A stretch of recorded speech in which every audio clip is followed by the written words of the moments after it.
youngster's disappointment.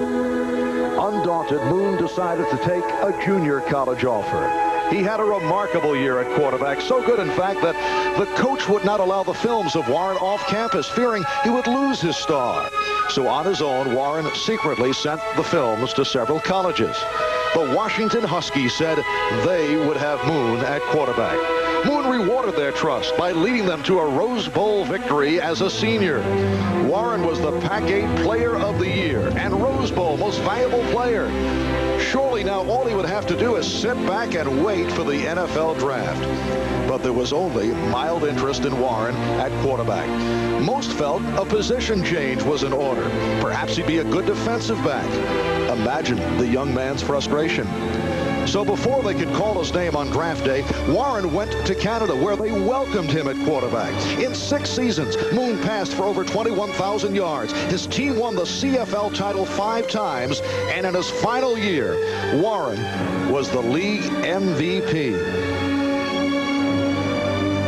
Moon is now in his 8th season with the NFL's Houston Oilers, sparking their awesome passing attack. Moon says he left Canada because he wanted to know how he measured up against the very best. Today at age 36, this man that has been playing quarterback for more than 25 years gets to measure himself against the NFL's only undefeated team. Imagine his excitement. Getting ready for today, he admitted to us yesterday that he has been eagerly anticipating this game since early in the season. It is not just another date on the schedule. A capacity crowd, 55,000 turning out at R.F.K. at our nation's capital for one of this season's most intriguing matchups. Hi, everybody. Marv Albert, along with Paul McGuire, doing our preparation for today's game. It became evident that these two clubs are so evenly matched, but if there is one area where the Redskins might have a decisive advantage, it is special teams. And of course, Paul, that could be a factor. When you look at special teams, the punt return team, Brian Mitchell, the Redskins, number 30, leads the National Football League in returns. On the other hand, Houston, Ernest Givens goes back because he's one of the few guys that can catch a punt. Then you look at Ian Howfield, the kicker. Shaky at best. Chip Lohmiller, one of the best in the league. And the kickoff by Lohmiller. Gary Brown, the rookie from Penn State, handled very effectively on the return.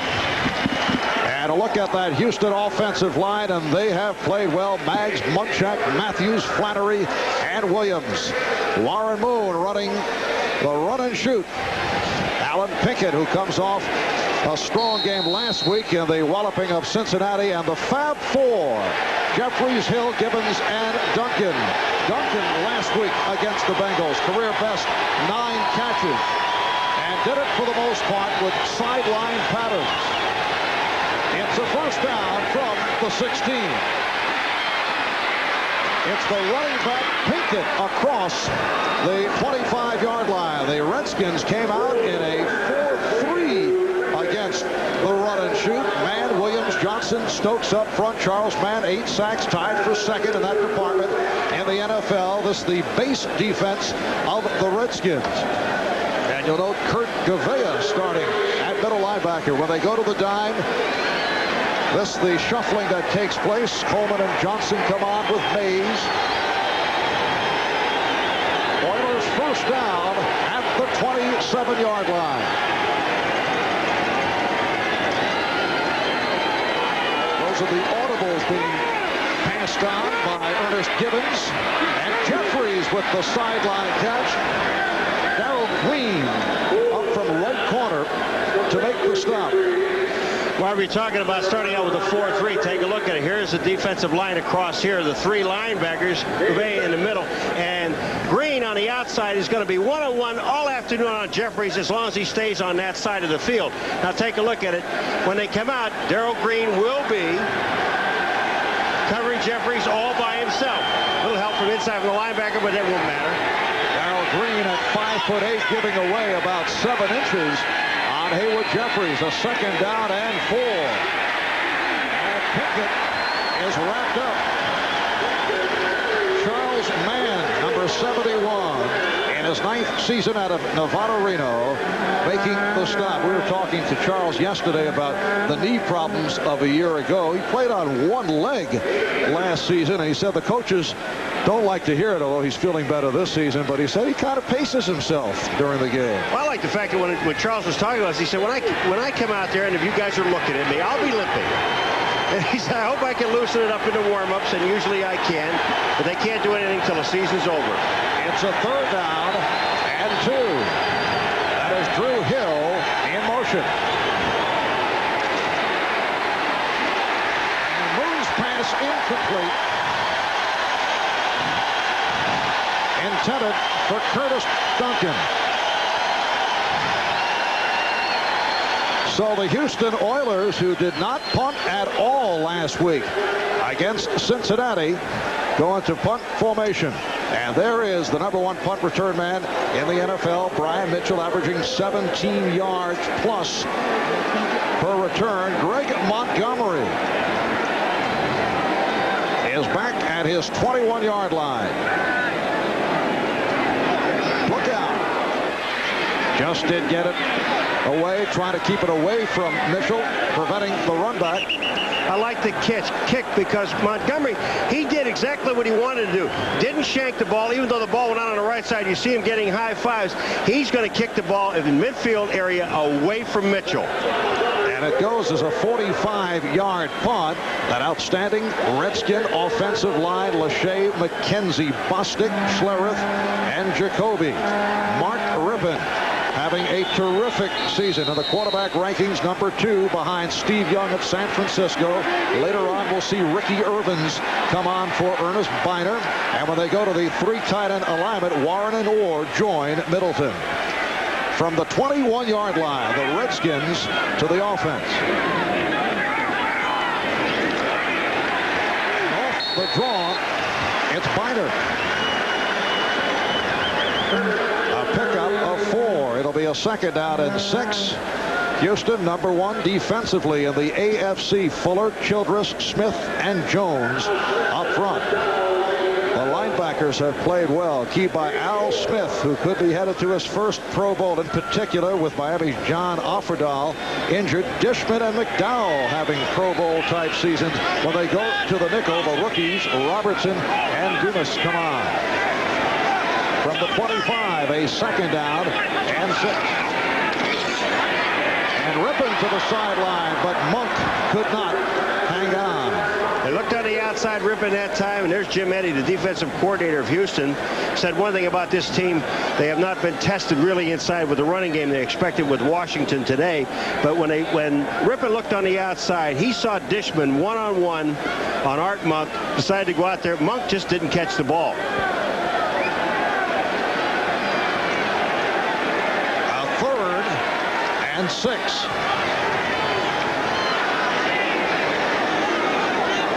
Monk splits to the right side. 83, Sanders in motion. Through the hands of rookie Sanders, who took a late pop. Marcus Robertson with the hit. I would tell you, Ricky Sanders knows now that there's someone in the middle. Watch Marcus Robinson, #31, as Ricky Sanders comes across. Ball down, bang, Sanders down. Hello. And Kelly Goodburn is back to punt from his 10. As Paul mentioned right at the start, the Oilers have had all kinds of difficulties on the punt return team. Ernest Gibbons is now back returning punts.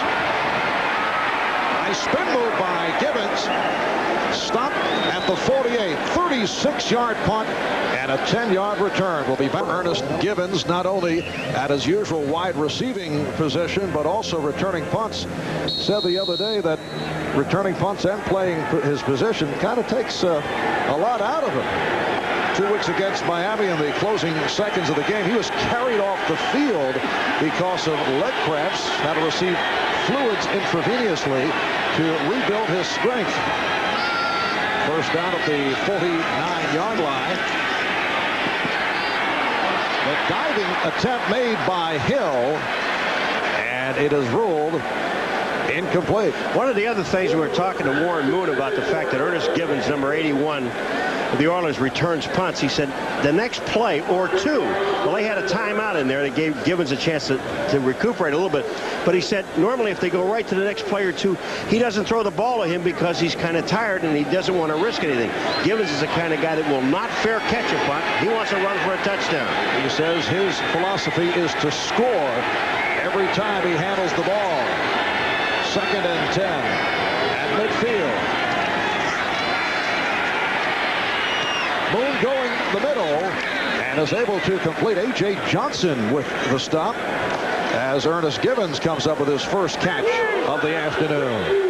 At that time, Warren Moon did throw into double coverage. You see, Gibbons ends up in the slot. Now, he just drifts downfield about 7 or 8 yards. And when he does that, he is in a position to catch the ball. Johnson, 47, is there.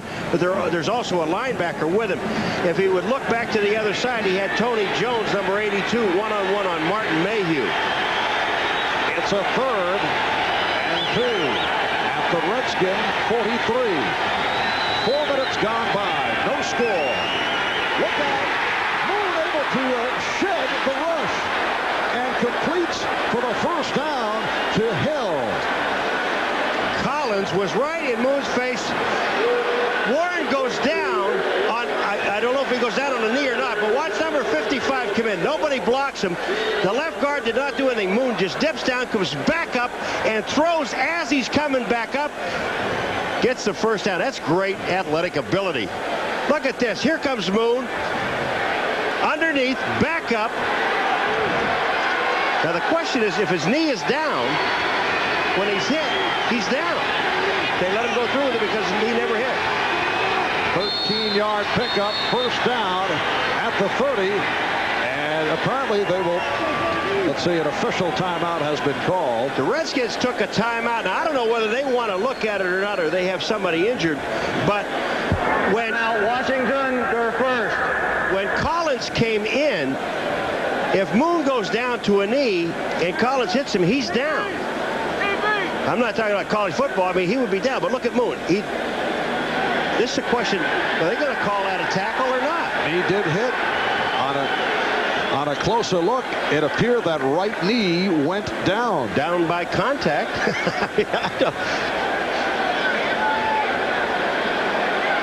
They've called stranger things. Here's Mooney. You can see definitely the knee is down.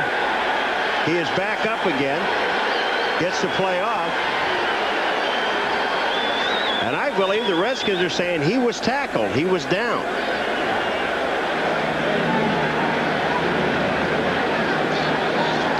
Referee is Jerry Austin.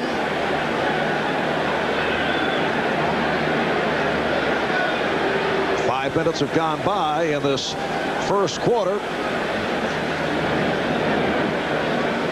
The Redskins have been so dominant here under Joe Gibbs.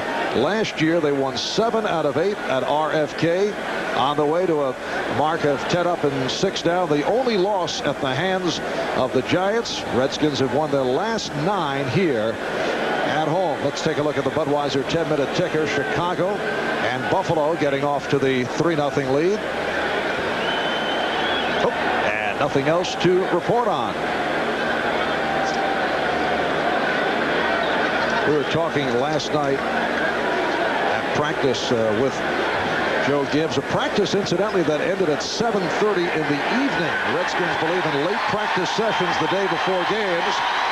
And apparently they are, after checking out the review, at least according to the Redskins, moving it back.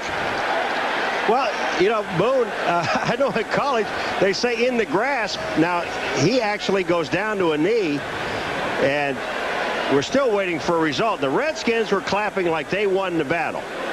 And they took a timeout to just have him review it, which is heads-up call by Gibbs to call a timeout, call the officials to the side, say, hey, wait a minute. Here we go. After review of instant replay, replay rules that the quarterback's knee was on the ground when he was contacted.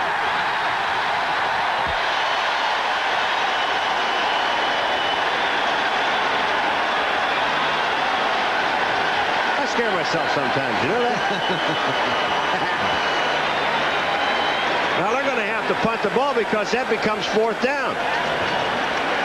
What a heads-up call by the Redskins to call a timeout and actually give one away. In this case, really not giving it away because it worked out for him. It would have been 1st down, but about the 30-yard line. It is now 4th down, and the Oilers are going to have to punt. Jack Pardee might be upset about this particular play, but when he looks at the replay after the game, he begrudgingly will agree with the call. If you want to know what they're doing now, they're trying to find out where to put the ball. Remember the Monday night game against Kansas City and the Bills where they lost 5 yards. Determining the spot and distance. Yeah, well, they lost 5 in that game. You wonder, the field's only 100 yards long. How can you lose 5 yards in there? Well, Greg Montgomery getting set to punt once again, his second within the first 5 minutes after not punting at all a week ago. And here's a look where the ball should be spotted. At the 43-yard line. Well, if it's where he's down, now it becomes where he was down, which will actually be between the 48 and 49-yard line of Houston. And that's what they're looking at. The ball was on the 43, and they have it in the right spot. Give or take an inch, he's going to punt anyway. And he's also going to kick.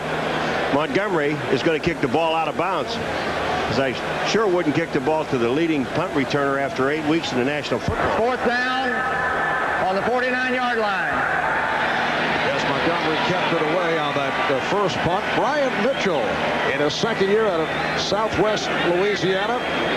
The only back on the Redskins with true breakaway speed. And Montgomery is back at his 35. Tried to angle it, but did not. And here's Mitchell. Whoa! Submarine across the 15-yard line by Eugene Seal. 45-yard punt. And an extraordinary National Football League punts. Watch Eugene Seal come in here in the play. Mitchell goes up, then down on his head. Just excellent special teams by Houston. We talked about their special teams, Marv. The one thing about Houston, their coverage teams are fine. They're right up there in the top. It's their return teams that they have a problem with.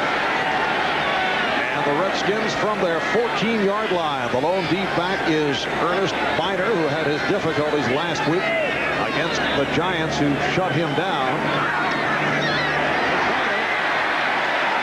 Going the middle, reaching out near the 20-yard line. Al Smith, the middle linebacker, made the stop. Al Smith now, when you're playing middle linebacker, because the Redskins like to cut back, watch this. He gets out on the guard, or on the center, excuse me, and then comes back. Does not overrun the play, stays head up with Biner, keeps it down to about a 6-yard gain. I mean, that's his job. It should have been stopped at the line of scrimmage, but Al Smith has to play off the center first, who is Jeff Bostic, 53, and then get back into play. It is a 2nd down and 4 at the 20. Houston and Washington, no score with 6 minutes gone by in the first. Biner close to the marker. We were chatting yesterday with Jim Eddy, the defensive coordinator for the Houston Oilers, and he has a very attacking, aggressive style defense, and he said even though it's worked well and they are number 1 of the AFC, that is also a concern because they can be over anxious, and particularly against a club like Washington with all those extra formations and so successful with play action and misdirection, they could be over eager, and that could hurt them. Yeah, it really can. And their biggest problem, we were looking at Jim Eddy in our meetings with him the last couple of weeks. He's over aggressive. I mean, he's a great guy to talk to. You can see him. But the thing about him, what he's talking about, and people sometimes don't realize, is the disadvantage that the Oilers have. They have no tight ends on their football team. So when they see the Redskins come out in double tight ends, which they've been doing this whole drive and the one before that, and also 3 tight ends, they don't have anybody to simulate that. So they're really at a disadvantage. It's a first down at the 24. And Rippon able to complete to Monk. Out at the 29. Met by Lamar Lathan. You know, you always wonder about Rippon, why he's only been been sacked 4 times. When you take a look along this line right in here and then look at the back, you're looking at maximum protection. When he goes back, they keep a tight end in and then drift out. You see Biner is back in the backfield with him, so he has time to throw the football. And once he sets his feet, he has time to pick up Monk, who is only out about 5 yards, picks up an extra yard. Now it's 2nd and 4. Once again, Biner is the lone deep back. With Biner on a delay. Ernest Biner getting to the 34-yard line. Last week, the Giants waiting for Biner, ganging up on him. He was smothered, only 11 yards on 10 carries, although he's had a very fine season, averaging 4 yards per carry. He's 3rd in the NFC, 602 rushing yards. Picked up a first down at the 34. Redskins doing something a little bit different. They got 3 wide receivers in the game and only 1 tight end, but yet they ran the ball on 2nd and 4 and picked up the first down. Now Gary Clark is to the left side of the bottom of your screen. First down at the 34-yard line. Biner. Short pickup. Al Smith made the stop. Al Smith is the middle linebacker. His job is Biner. Watch Smith. Here's 54. He's sliding down the line of scrimmage. All he has to do now, the guy that makes this whole play is Childress. Childress keeps Schlereth away from Smith so he can't block him and gives him a chance to make the play. Ray Childress, a man who has successfully made the switch from defensive end to defensive tackle in Jack Pardee's 4-3 scheme. 2nd down and 7. Biner running well for the first down. Marv, he did run well, Biner, but the man who makes the play is Art Monk, number 81. He is the guy that gets the block. When Art Monk comes off the line of scrimmage, all he does is screen. You see him right in the corner of the screen. Watch this. You see Monk? Here is his block. Right down on Robertson, number 31. He gets the hole. They get the first down. 6 minutes remaining. In this first quarter, Houston and Washington are scoreless. First down at the 46 for the Redskins. Second back coming through. Once again, Biner with the Redskins controlling the ball. Richard Johnson made the tackle. They're going right up the middle, and Jim Eddy said, we're going to be tested today up the middle. We're going to find out how good the middle of our defensive line is with Smith and Childress. And that time, the center, Jeff Bostic, got a block on Al Smith, number 54, the middle linebacker, and it opened that hole for a 6-yard gain. Yes, Eddie said that the Oilers could be vulnerable to runs up the middle. They have not been challenged by an inside running game. We have 3 tight ends in the ball game now. You've got Middleton, Warren, and Orr in the game. And with 3 tight ends, there is only 1 wide receiver, and that's where you really have to be careful. The 1 wide receiver is Ricky Sanders, and you just got to not forget about him. Dishman is playing him now man-to-man, but he must stay with him. 2nd down and 3 at the Houston 47. Crowd looking for movement. No flags. Biner stopped back behind the line. What they're trying to do, because Houston is so successful with running the pursuing to the ball. When you take a look at this defensive line and linebackers, once the movement comes this way, watch what the line and linebackers do, and all of a sudden the back wants to go back to this side. Almost offside by Houston. They get back. Now you see him come back, Biner, but when he comes back, that's because Childress is there, Smith is there. And Doug Smith is shaken up. We'll take a break. We'll be back at R.F.K. Man has become a vocal team leader for Houston. He's been the leader of the defense, and he is now on the sideline. Shaken up, replaced by 2nd-year player out of Notre Dame, Jeff Alm. It's a 3rd down and 3. The Redskins controlling the ball here in the first quarter. No score with 4:37 remaining. And looking at it, hit Monk at the marker. Let's see where they spotted. Appeared that he picked it up. Marcus Robertson made the stop on Art Monk. You know, you really have to like this offense because they give maximum protection. You see Monk comes out, he knows exactly where the first down is. Robertson's there's no question about that, but Monk has it by about a half a yard, and that's all he really wanted. And this will be the 10th play of the drive. Art Monk in his 12th year out of Syracuse. We'll continue to work on Doug Smith. Art Monk keeps rolling along. Last year, 68 receptions. He was the NFL's #2 all-time receiver. Here's Bino. Bino running for the first down. Run out by the free safety, Bo Orlando. So Ernest Biner goes for 13, make it 9 carries and 51 yards for Biner. All right, but when you look at this play, Terry Orr, number 89, is the blocker right there. But he goes in motion to the left. Once he does that, it holds a safety over there. Then he comes back and blocks back to the right. Biner just follows him. Misdirection again. And Doug Smith has checked back in.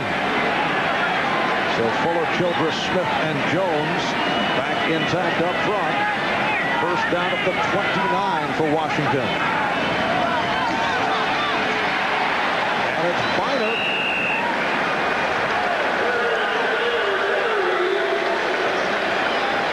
Marv, this is where the counter gap comes. But here's what happens. You see that this tight end right here, he's going to come this way to seal the backside. Then you're going to see the right guard and right tackle pull, and that's where the way they run it. They've got to seal it back. There he is sealing on the backside, and once Orr does that, it allows the tackle and the guard to come back into the hole. Well, this is a drive that started on Washington's 14, and it's now 2nd and 7 at the 26. Ricky Irvins has come on for Biner, and this is Irvins. He usually comes in with the fresh legs, goes 5'7". He says 5'7 3/4. And he was stopped by Lamar Lathan. Looked like he and Lathan exchanged words. What did we talk to Darryl Green yesterday? What did he say? He's 5'8 1/2. I mean, why? Actually, Darryl claims that he's shorter because he wants it to appear it's even a tougher task going against Hayward Jeffries. It's tough enough. It's a 3rd and 2 at the 21. Ripping off the roll. And has a first down with Ricky Sanders. Chris Fishman on the stop, and this long Washington drive continues. Hold it for a second. Ricky Sanders comes out to the right-hand side. When he comes in motion, Marv, look, nobody's there to cover him. Dishman is down on the 5-yard line, makes the tackle back up on the 13-yard line, but Sanders was already open for the first down. This, the 14th play of the drive, 1.5 to go first quarter. Washington has had the ball most of the quarter. First down at the 13. Irvin inside the 10. Hit by Bubba McDowell. The reversal on that call earlier in the quarter looming larger and larger. All right, well, you talk about some plays that turn games around.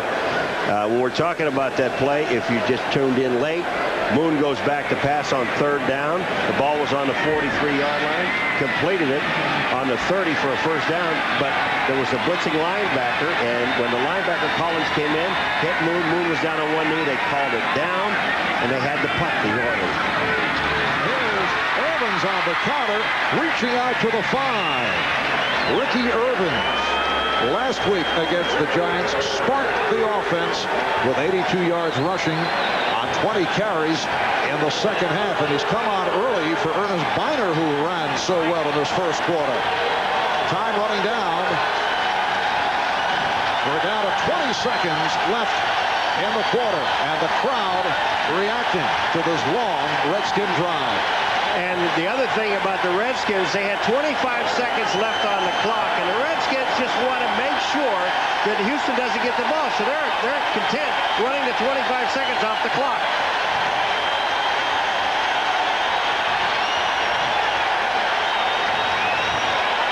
Marv Albert with Paul McGuire. Houston and Washington, no score as we head to the second period. And the Redskins have controlled the ball for 10 minutes and 43 seconds. Look at that current drive. 15 plays, 81 yards. The Houston defense on the field for a long time. It's a 3rd down and 2. The ball is at the 5. Biner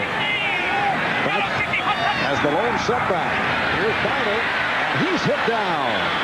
Lamar Lathan, the second-year player out of the University of Houston, with the hit. All right, now, this is interesting, Marv. When you take a look, they're going to kick a field goal. They're going to kick a field goal here on this play, but the Redskins came out with 3 wide receivers and tried to spread out the defense. When they did that, they thought that, well, we'll run the ball off tackle. But Latham didn't take any fake at all. He made the play actually right at the line of scrimmage. It was 3rd and 2. It's now 4th and 2. Redskins in the field goal. And here is Chip Lohmiller attempting from 21 yards away. Jeff Rutledge will hold. And he pounds it through to make it 16 of 20 for the season. And a 3-0 lead ticker, and it has been a field goal festival of the early going around the NFL. Yo. Kick off by Lohmiller. A deep one. And Alan Pinkett will stay right there. So they'll bring it out to the 20-yard line. I know this one of your favorite moments during the course of the day, Paul. Here it is, the Xerox Sports Facts. You remember how this works? You don't tell the answer. Okay. We give it later on. Who is the NFL's leading scorer over the last 4 years? Mull it over. Wayne Gretzky. Paul, it's amazing how you have these. I'm sorry. You have these facts at your fingertips. I thought you said NHL. I'm really sorry. So Chip Lohmiller is the answer. It's a 1st down at the 20 for the Houston Oilers. You gave a lot of time to think about it, didn't you? Throwing 3-zip. Almost picked off by Wilbur Marshall. He's trying to get the ball to Ernest Givens, number 81, and Wilbur Marshall was just there, and he drops the ball. Ernest Givens comes out, and when he throws the ball, it is just unbelievable that they almost have the interception. Here comes Ernest. He's hesitating when he comes off the line of scrimmage. Wilbur Marshall is right there. He catches it. He walks home.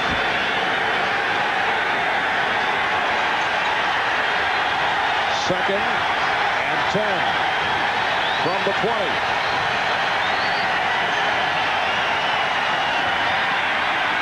Pinkett working hard to pick up short yardage. Andre Collins making the stop. Alan Pinkett last week ran for 86 yards against Cincinnati. A local product. He is from this area. In fact, makes no bones about it. He says he grew up rooting for the Redskins. That is Kevin Gilbride, the offensive coordinator for the Houston Oilers, facing his biggest test of the season. 3rd and 7.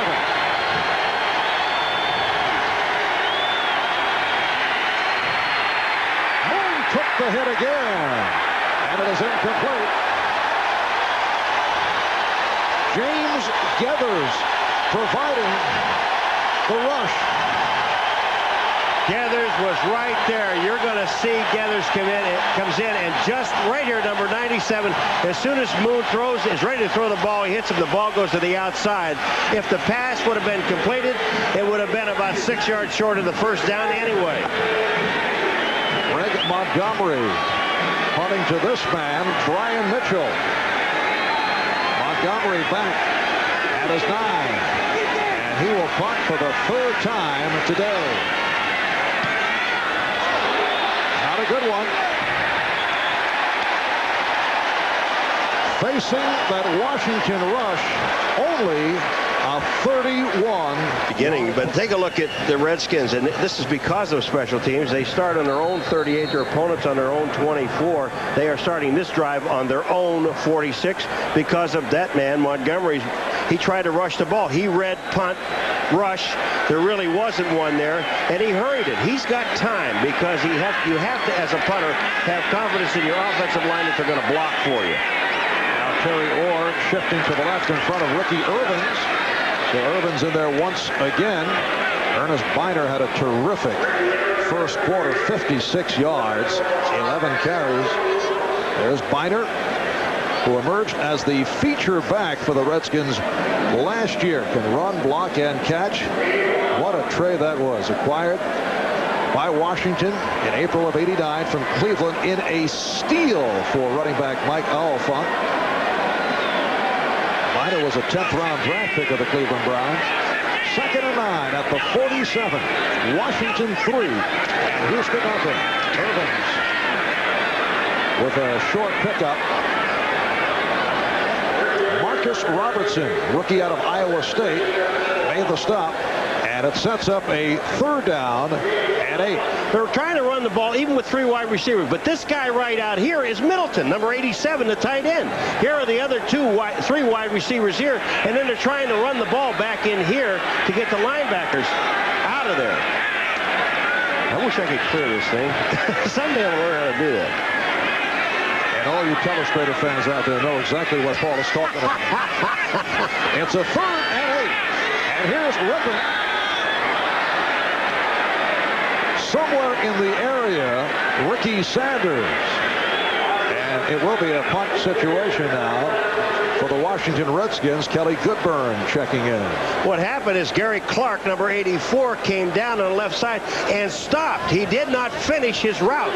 Watch Gary Clark as he comes down the field. Okay, right here he sets up instead of coming across. You see the ball go by, and Rippon was hoping he was going to come into the middle. Ernest Gibbons is back. Good kick. Goodburn likes to go for the hang time, and he certainly got it there, plus the roll. And that will be recorded as a 42-yard punt. We'll be back. Drive at their own 46. Paul, look at this. Here's Houston starting at its 12. And in this game, 4 drives are started, different positions, but they're still averaging at their own 24. Ernest Gibbons in motion. And it's dropped. Tony Jones not able to hang on. He was covered by Martin Mayhew. Jones is looking to run with the ball before he catches it. Moone's going to roll out a little, just a short roll out, and comes back to Jones. Watch this. Look at his head. See him? He's looking downfield. He didn't catch the ball yet. Mayhew was there to hit him, but you have to catch the ball. Last week, at the beginning of the game, in the beginning of the second half, we saw Haywood Jeffries do the same thing. He dropped 2 of them. Jones to the right, Jeffries left. To this point, the Oiler run and shoot has been stifled by the Redskins, who lead 3-0. A deep drop, and on the screen, it's Lorenzo White. Well, a changeup thrown by the Oilers. Andre Collins with the tackle on White, who went for 16. What a great play, because they just let Raven Caldwell, number 50, the linebacker, come in right in the middle. You see him? He comes in. They let him go by. Lorenzo White just checks back out, and now they start upfield and they start running. Flannery, number 55, is a guard, makes an excellent block, and they pick up the 1st down. Lorenzo White. A holdout came in late. Alan Pinkett, usually the starter, but if Pinkett is not going well, there has been no hesitation about pulling him for White. They like to see White coming out of the backfield in plays such as you just saw.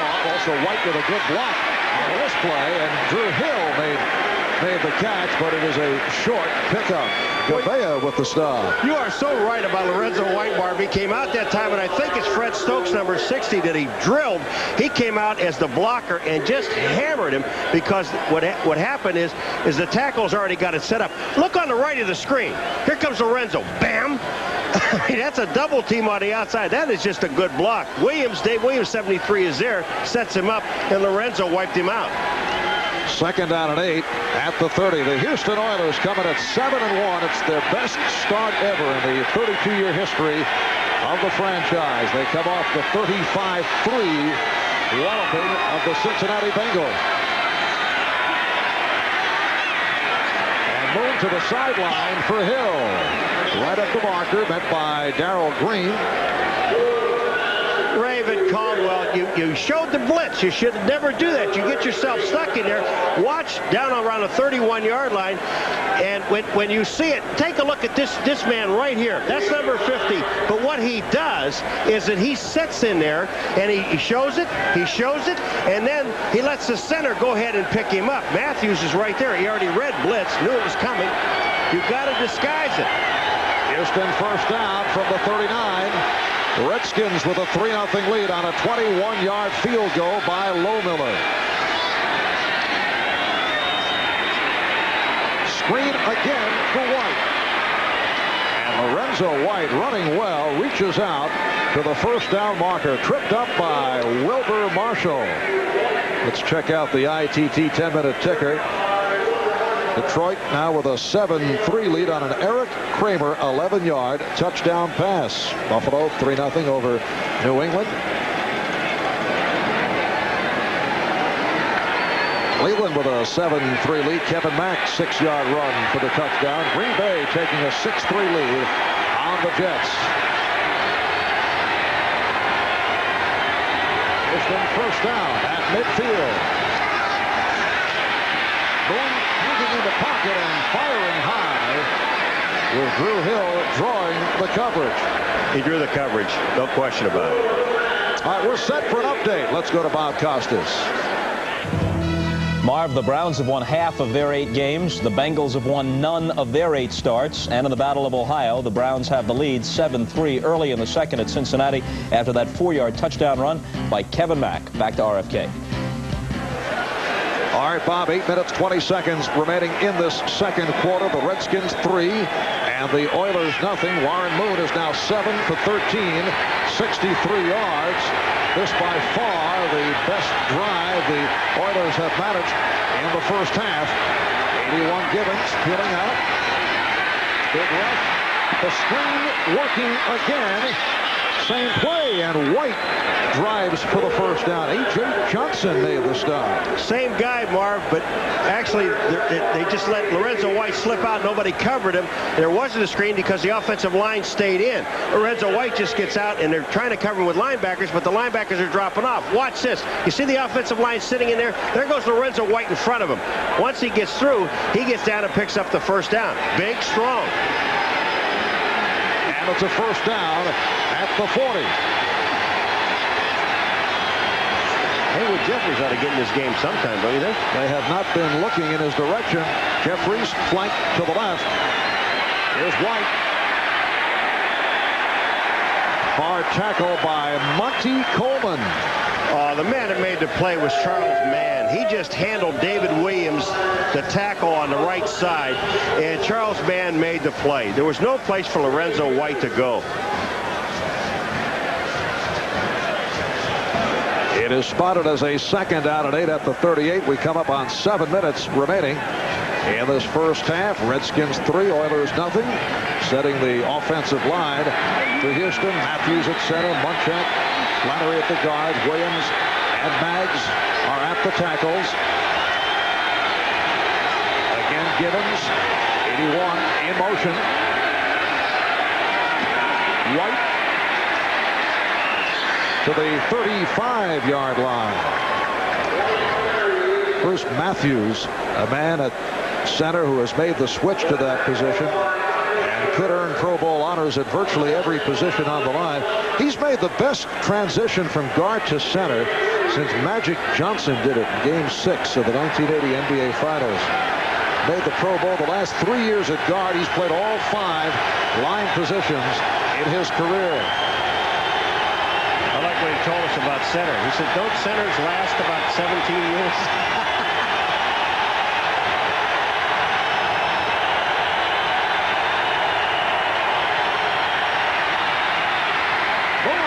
Jeffries and the first down. Well, you were inquiring about Haywood Jeffries, and for Haywood, that is his second catch of the day. And and you have the two best cover men that they have covering Haywood Jeffries. When you see Jeffries come down, there's Green, but on the inside is going to be Wilbur Marshall, 58. Here he comes back to the inside, but Jeffries just hooked up inside for the first down, not going deep.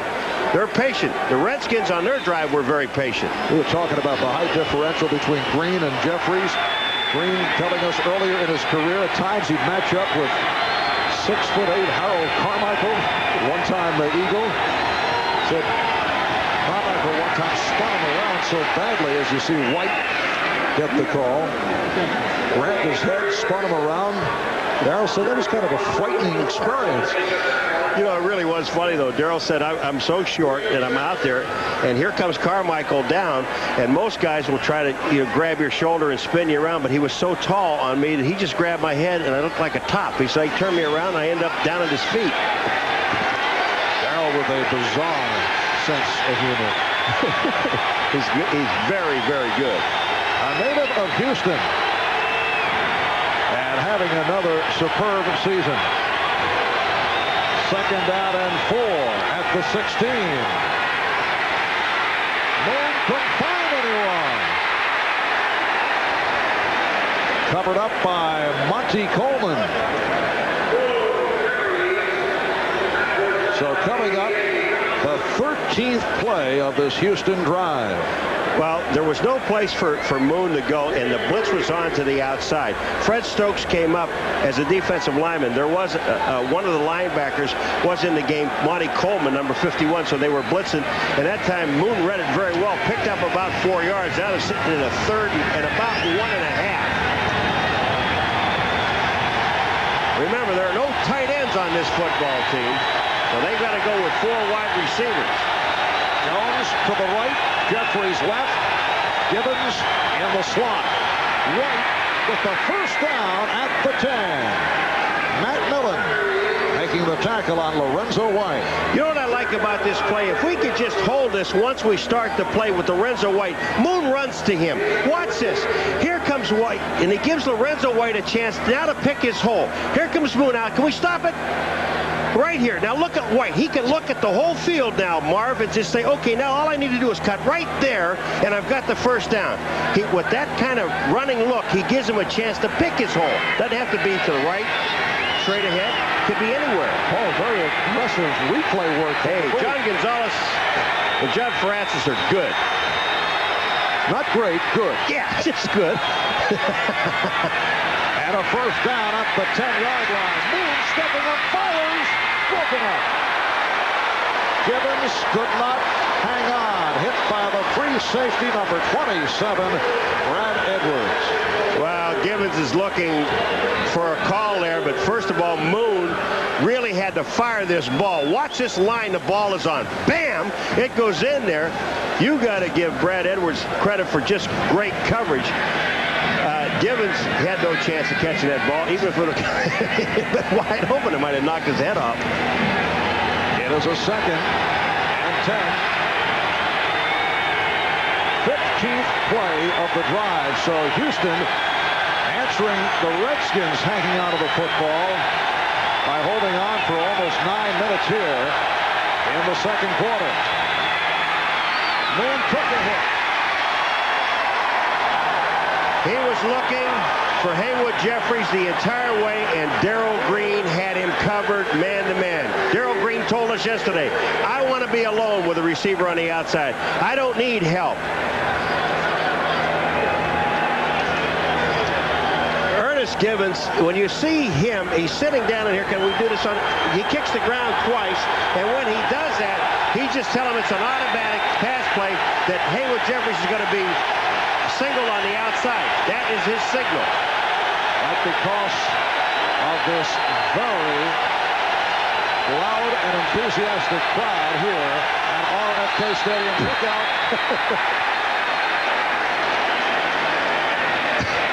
Gibbons, Marv, he knew he was offside, but he just kept right on going. The noise is so bad in here. Here comes Gibbons. Watch this. You think he's offside? Here's Gibbons. There goes Gibbons. And that's the first penalty of the game. Yeah, they're going to call it, you know, Moon and everyone else, they're looking to say, wait a minute, defensive lineman, but Gibbons, you can't be that far downfield. That's drawing the defense up.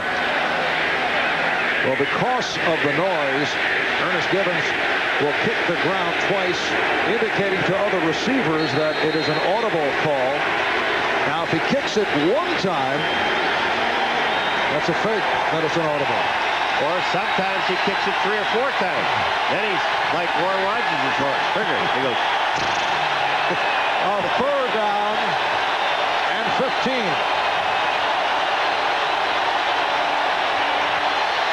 Moon completing short of the first down. Big hit leveled by Darrell Green. I said Darrell Green is good. He is real good. He was on Haywood Jeffries, number 84. He leaves him when he sees the ball thrown and makes the tackle on Drew Hill. That's heads-up defense. And the field goal unit has come on. Ian Howfield, who, as we mentioned earlier, has had more than his share of problems. Last week, missed 2 extra points plus a 45-yard field goal.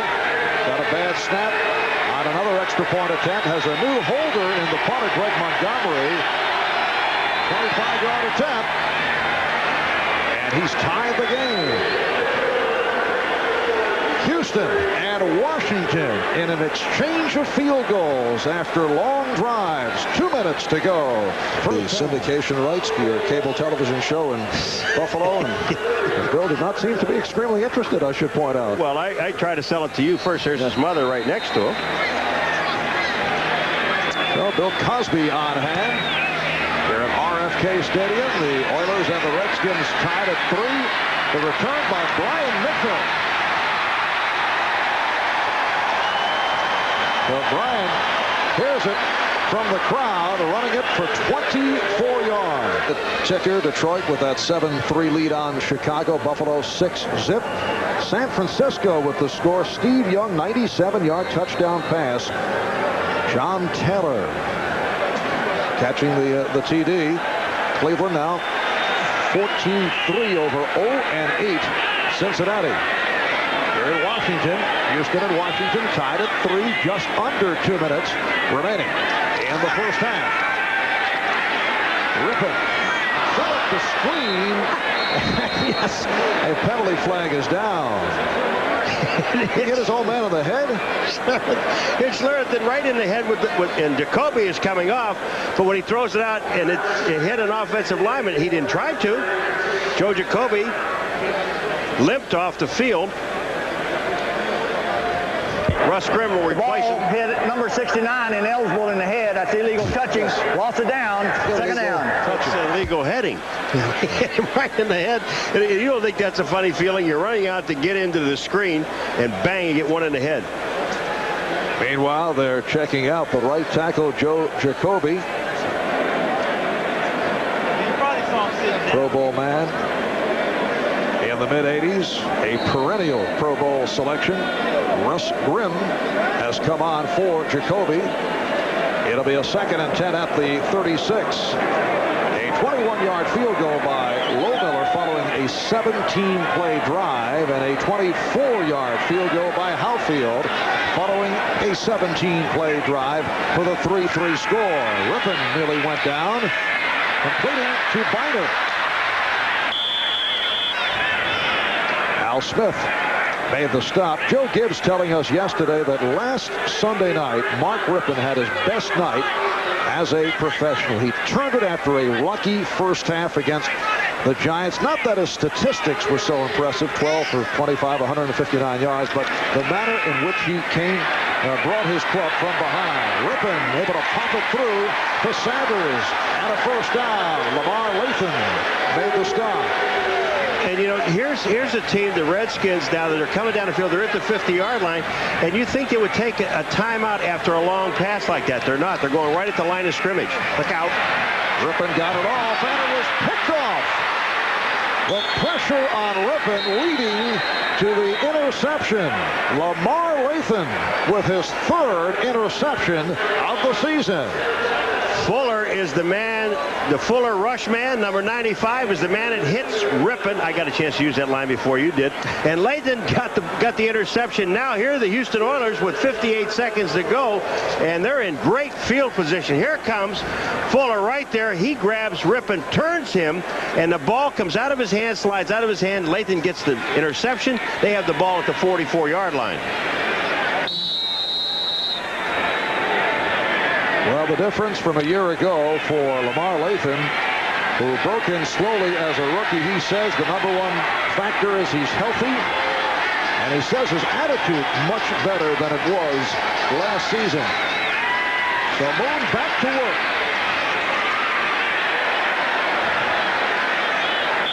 Warren Moon combining with Drew Hill. Wilbur Marshall made this stop. Lamar Lathan telling us that he feels that he made strong statements to the media last year unnecessarily. He said he'd be Rookie of the Year. He said he'd be an impact player right away. In effect, he talked too much and could not back it up. But he's been backing it up this season. After the first 4 weeks, he claimed one of his superstitions was taking a swing at the play-by-play man before he can get underway. And I bought it. He's comfortable. 2nd down and 6. And Moon's pass is completed inside the 30-yard line to Curtis Duncan. Martin Mayhew on the stop, and that went for 23 yards. 41 seconds remaining in the half, and a timeout taken by Houston. We'll be back at R.F.K. Linebackers, but they have only 3 down linemen, and those are the only 3 guys that are sending. Moon has time to throw the ball.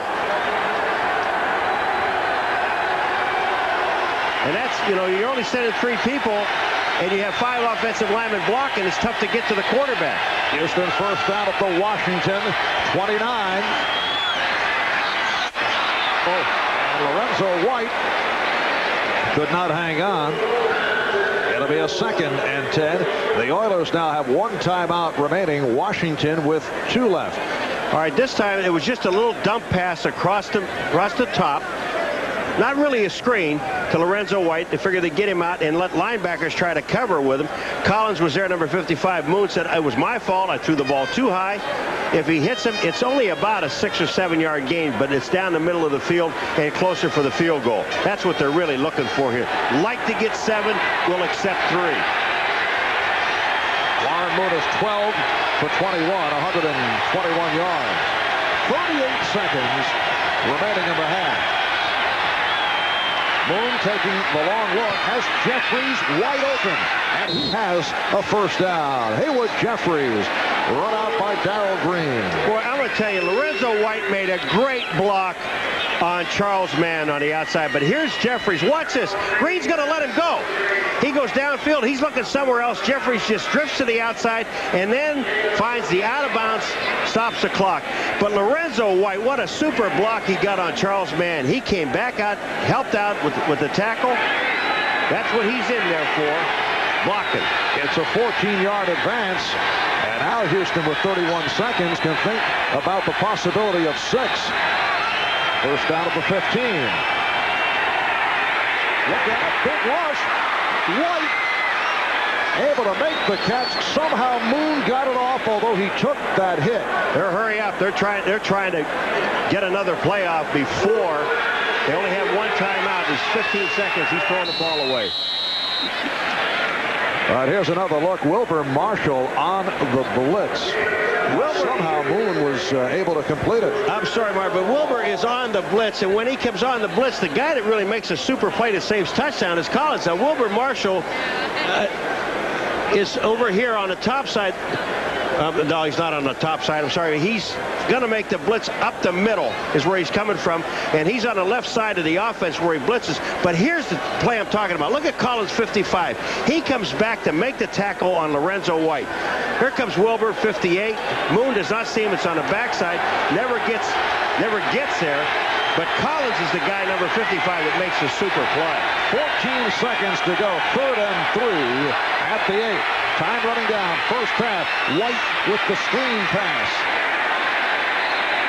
And now the timeout is taken to stop the clock with 7 seconds remaining. Wilbur Marshall putting the clamps on Lorenzo White. And we'll be back with the field goal by Ian Hofield, who for the season is 12 for 16. He hit from 24 earlier in the half.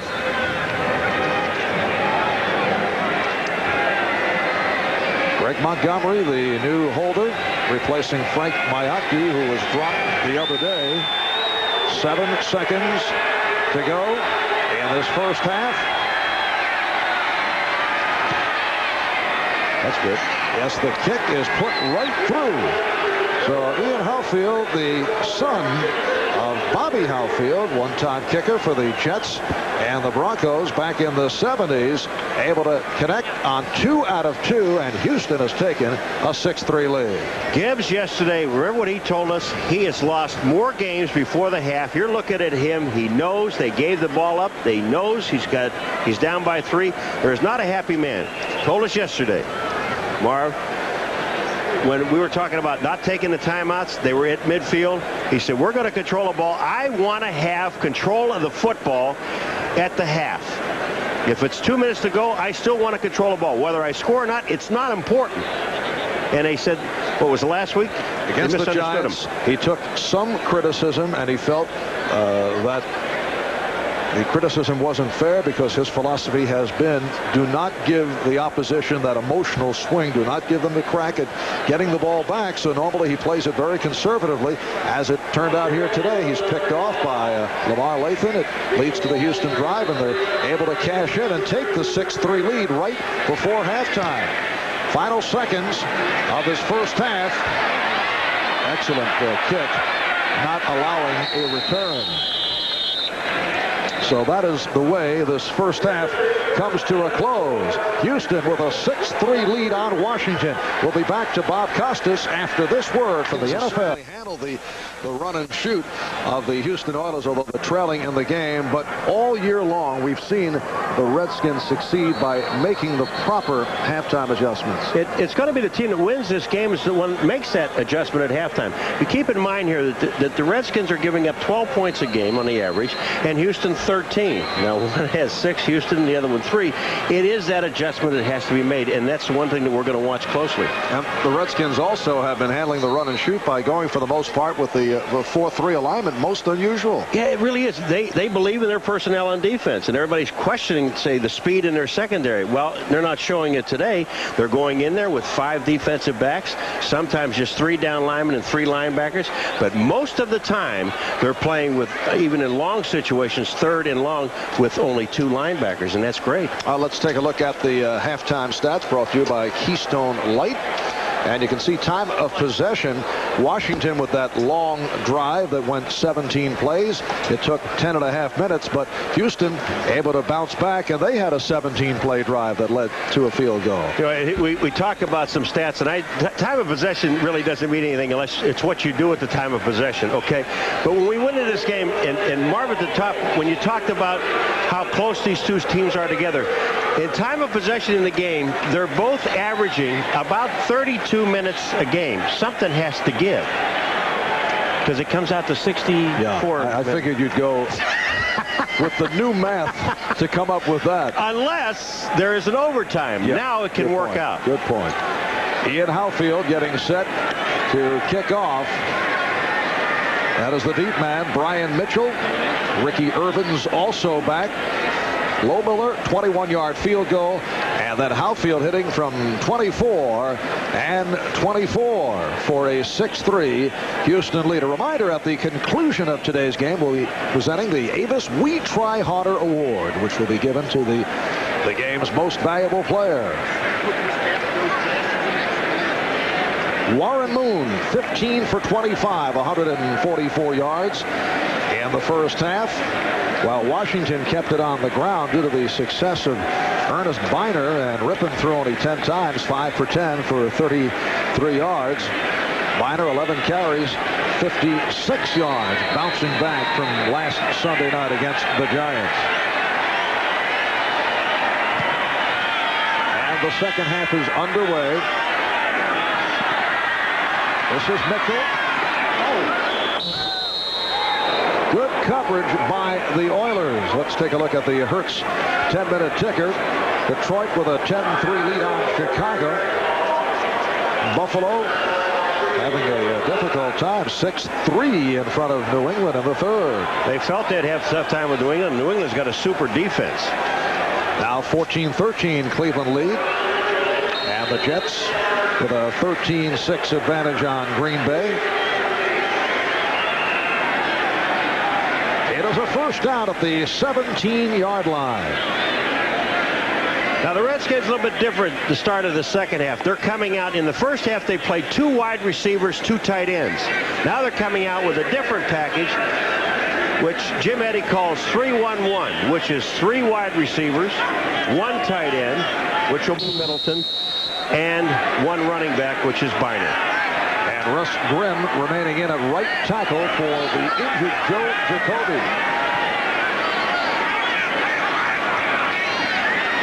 The play action. Art Monk stopped by Chris Dishman.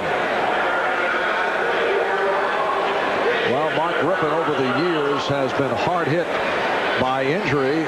Take a look at this profile. 86 injured reserve, 87 the same, 88 the shoulder kept him out.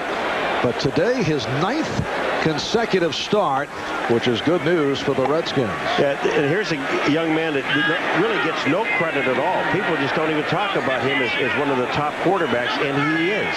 He is currently number 2 behind Steve Young on the 49ers. Off the draw, Bynard. And he stopped short on the first down. Lamar Latham. There is Joe Jacoby. Out with a bruised left knee. But the good sign is he's standing there in his uniform, there with the possibility he may come back to play. There's Joe. That is a big man. 6'7", 314 pounds. Russ Grimm in there for Joe Jacoby goes 6'3", 284. It's a 3rd and 3 from the 24. 81 Monk in motion. Rippon looking that way. Monk the reception and then push back. We'll have to see where they mark it. Marcus Robertson with the stop. It is a first down. We saw Monk do it in the first half, in the first quarter, to get a first down. Monk coming out just far enough to get the first down. That's Jim Lachey, the other tackle. They lost a right tackle, Joe Jacoby. Now Jim Lachey, the left tackle, is hurt. Jim Lachey, one of the premier left tackles in the NFL, named to the Pro Bowl last year. His strong blocking helping the Redskins to reestablish their running game last season. I think what happens is Robertson comes back out and Monk actually comes back and hit him. Here is Lachey right here. When Robertson hits Monk, he comes back and actually hits into Lachey. You see Lachey standing here. All right, nothing there. Now here comes Monk back, and he rolls up on his right leg. Oh, boy. And he's, sometimes the things happen when you're standing around. Lachey's not standing around. He was blocking, then he was going out to try to help out again, and he gets his knee popped. 2 minutes have gone by in this third quarter. The Houston Oilers with a 6-3 lead on the Washington Redskins. Joe Jacoby looking on now.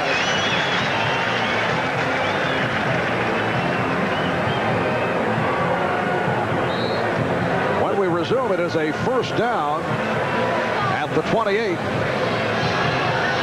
And it appears that Mark Addix, a 6-year man out of Baylor wearing number 61, will replace Jim Lachey. There he is, known as a finesse-type offensive lineman. Paul, that's the scouting report. It's good. A strange look. Ripping off the punt. Almost intercepted. Lathan had a shot to come up with his second intercept of the day. That pass intended for Gary Clark, who has not caught one yet this afternoon. Okay, watch Rippon. Now he's going to sit and he's looking. He's just sitting there looking at Ricky Sanders. He keeps his eye on him. Lathan reads his eyes and moves in and almost makes the interception. You can't telegraph it and then throw it. Rippon now 7 for 13, 42 yards. It's a second down and 10 from the 28. And it's caught by Monk, but short of the first down. Bubba McDowell on the tackle. Bubba McDowell having a terrific season in his third year out of Miami. They continue to work on Jim Lachey, who was just forced to the sideline. Houston, if you look at the defense and you think about the pass receptions that Monk has caught so far and the other receivers, they're all short passes, anywhere between 5 and 6 yards, and they're not picking up any more yardage after they catch it. Once again, Monk in motion. And Rippon completes for the first down to Sanders. Marcus Robertson on the stop. Ricky Sanders is playing right out on the outside the tight end, who is Ron Middleton. Middleton clears out. Ricky Sanders comes underneath. There's Dishman. He can't make the play. And Ricky Sanders picks up the first down. But again, let's reinforce one thing about Mark Rippon. He uses maximum protection. Usually keeps the tight end in and also the back. Very tough for the opposition to get at Rippon, who now is throwing the long ball. Intended for Clark. Richard Johnson made his return today after sitting out 2 games with a knee injury on the coverage of Clark, who last week caught 2 touchdowns against the Giants in a bounce back after he had dropped that certain touchdown pass. I like what Dishman did to Johnson, going down and congratulating him, but Gary Clark had him beat. If that ball's on target, it may not be a touchdown, but the ball would have been inside the 15-yard line. Gary Clark has terrific acceleration. Very few cornerbacks can stay with him. Second down and 10 at the 42. 3.5 gone by in the third. It's Houston 6 and Washington 3. And it's blown dead. Ricky Irvins back as the lone deep back. Delay a game, offense, 5 yards, still second down. It'll be set back to a second down and 15 back at the 37. You know, when you lose your 2 starting tackles that are starting all year long and playing well, and then all of a sudden, I know the backups are capable. I'm not saying anything against them. What I'm saying is that they don't get as much work as the starters do, and there's some of the offense that they're really not sure of yet, so it cuts it down a little bit. Rippon with a sideline pass to Art Monk. Monk making the catch in front of Richard Johnson, and it's a first down, an 18-yard pickup. Oh, and Rippon makes this play work. Here comes Monk. Now watch what he does. Richard Johnson's there. He fakes like he's going deep. Johnson lets him go, and Monk just drifts back out to the outside. But the play, Rippon comes around. He sprints out. Watch this. Here he goes back. Now he rolls out to his left, sets it up. Fuller's coming in. He doesn't even care about him. Makes the completion. Rippon makes it work. 6th catch of the day for Monk. First down at the 44. Back to the ground. Irvins. Fumble. The Oilers feel they have it, and they do. What a beautiful run by Irvins, but he coughed it up. Rick Graff ends up with the ball. Reserve linebacker. This one, look at that man is not laughing, I can tell you that. Now, you're going to see the hit, and Irvins just Lamar Latham is the guy that knocks the ball out. He was knocked down. This is fumble. Here comes Latham, number 57. He just reaches around and knocks the ball out. Excellent play. He's already has an interception today. And almost picked up another one. Lamar Lathan, as we mentioned earlier, had a difficult rookie season. Injured, slow to learn the system. Did have one big game, the regular season finale against Pittsburgh, but he has played so well. After review this replay, it was a fumble recovered by Houston. First down. You betcha. The Houston Oilers with a 6-3 lead take over on the fumble recovery. They take over just inside the 30-yard line. He wants to keep that football. Rick Kraft signed as a Plan B from Miami in his 5th NFL season. And during the week, they're only tight end. He is the simulated tight end in practice sessions. Moon able to complete for Drew Hill, and a first down, a 17-yard advance. They're they say incomplete. Yeah. It has to be incomplete sometimes when 4 or 5 defensive guys say incomplete. They're helping the official out. There's just no question about it. No doubt in my mind. So Hill not able to hang on. It'll be a 2nd and 10 at the 30-yard line. Okay, here comes Drew Hill inside, and he really did. There it is, the ball behind him. You can see it there. He just didn't have control of the ball. One-time Washington Redskin player and head coach Jack Pardee, and that's the defensive coordinator, Jim Eddy. And there's Jack Pardee again. You got to be quick. I'm telling you, you got to be quick. These guys are moving on you, man.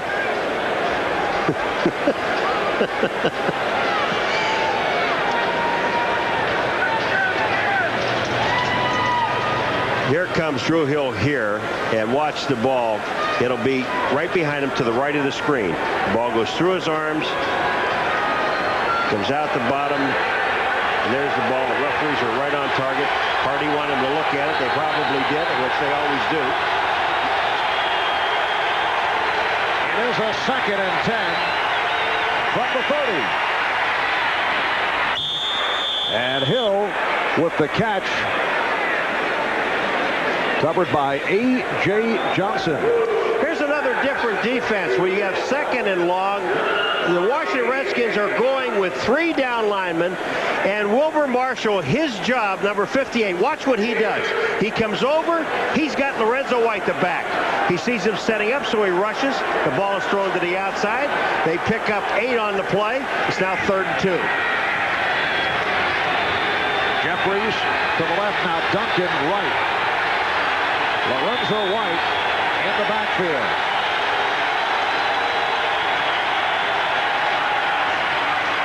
White is hit at the line of scrimmage by Charles Mann.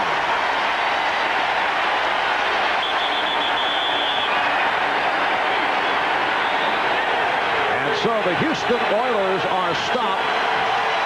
And Montgomery will come on to punt. Now, the Houston Oilers are playing on the right tackle now. Instead of David Williams, they have Dean Steinkuhler in there. And Charles Mann just beat him and got to the play. That play looked like that Lorenzo White never got a start on the running play. Ryan Mitchell awaiting the punt from Greg Montgomery.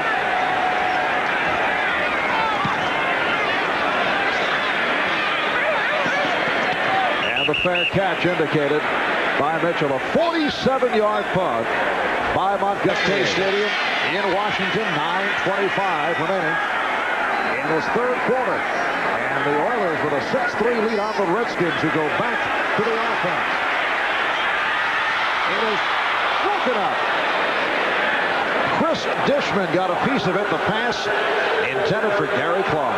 Dishman was right there, and he thought he had his 8th straight turnover.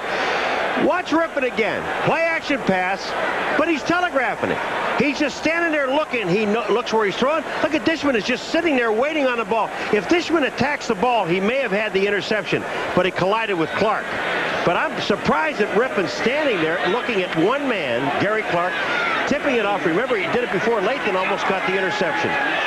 Chris Dishman having an outstanding season. 5 interceptions for the year. 2nd down and 10, back at the 16. And now the give. Ernest Biner.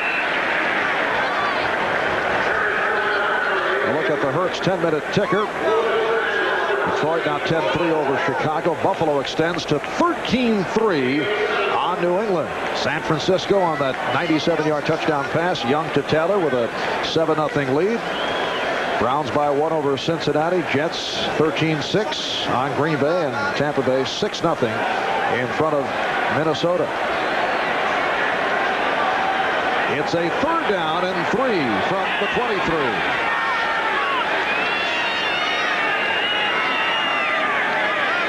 8.5 remaining in the 3rd.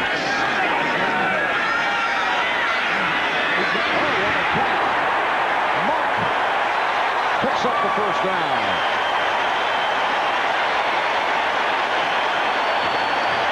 This is just a terrific catch.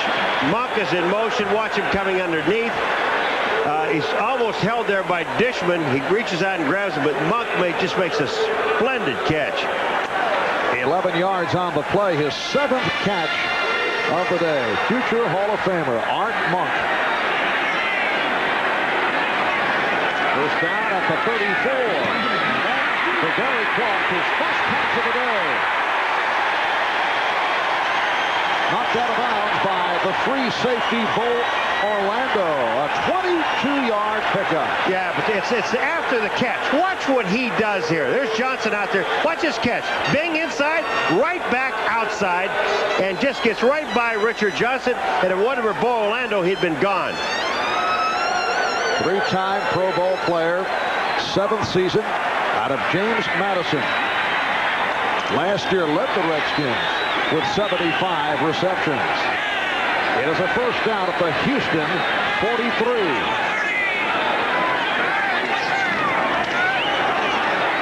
Inside handoff, handled by Biner. Reaching to the 41-yard line. Al Smith, the middle linebacker, on the stop.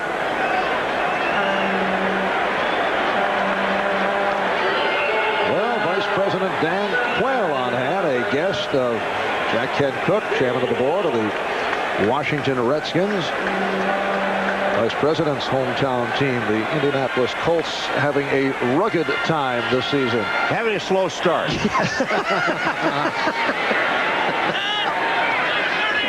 President Bush creating a stir here in town the other day as Clark takes a pop just shy of the 1st down marker, hit by Richard Johnson.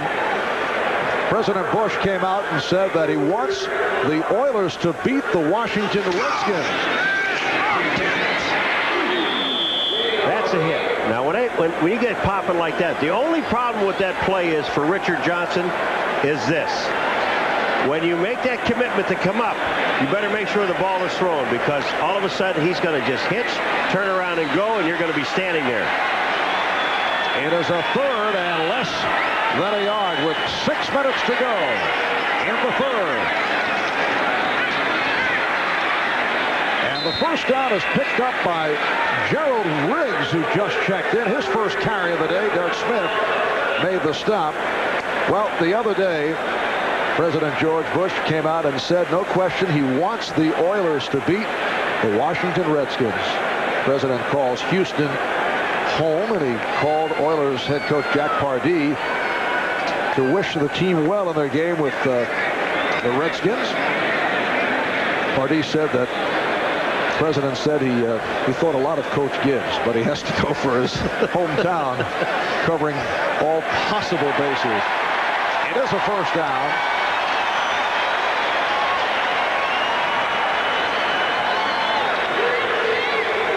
The Oilers and Redskins, it should be pointed out, have not played each other during Bush's term in office. That's your fact for the day. Yeah, I'm really impressed about it. That's not one of the sports facts, no, is it? No. Oh, okay. 1st down at the 33.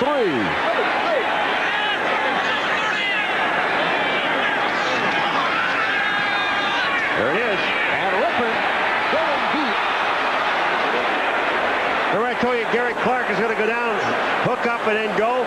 Well, he did. He went down and he hooked up and started to go. Richard Johnson played it very well, but Gary Clark stopped. Watch watch it. Here he comes. So we just talked about a moment ago. Stops. He goes by. Johnson is there. And look at this. He stops for some reason.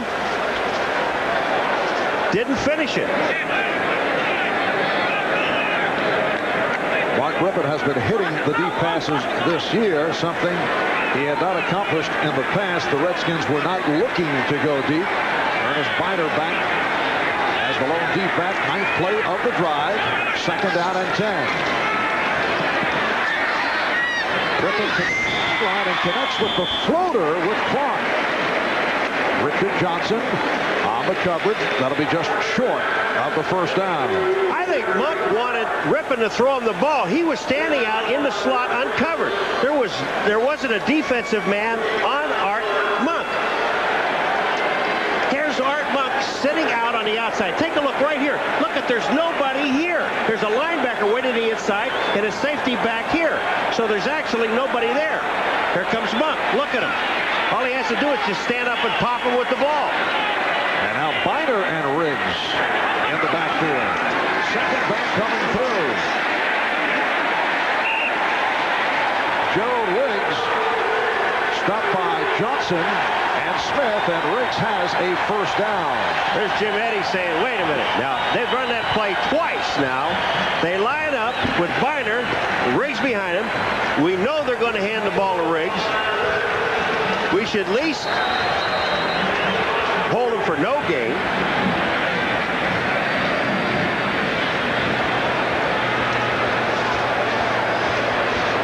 And once again, Doug Smith is shaken up. Timeout, who have referred to this game as Super Bowl 25 and a half. It has been a very hard-fought, tough ball game.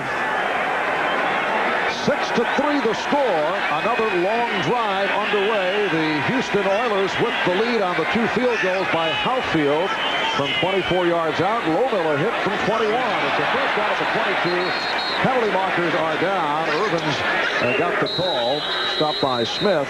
Very few penalties have been called today. Yeah, it really is. It's just been a great defensive Before the football snap, game. number 85, false start, 5 yards. It's still first down. That is Don Warren, the tight end, called on the penalty. He moved, and William Fuller came across the line of scrimmage. We were talking about this in the break about what a great defensive football game this is. You're looking at teams taking, this is our fourth long drive, basically, that may end up in another field goal in this ball game when you're looking at overtime. I'm not. You are. You have this all wrapped up, the entire script. Yeah, I got it ready. That was only the 4th penalty of the day. 1 against Houston, 3 called on Washington. 1st and 15. And Rippon with the strong pass for Clark, who took a shot from Bubba McDowell. Boy, don't you love to just see hitting like this, and they both get up, Gary Clark and Bubba McDowell, number 25. Watch this collision. Here comes Clark across. Here comes Bubba McDowell. Bam! Clark went about 3 yards the other way. What a great hit. Bubba McDowell at 6'1", about 195, plays much bigger than his size. He is said to be a linebacker in a safety's body. You play much bigger when you're going about 100 miles an hour. Hit a guy. 2nd down 7 from the 19. Rippon going in zone.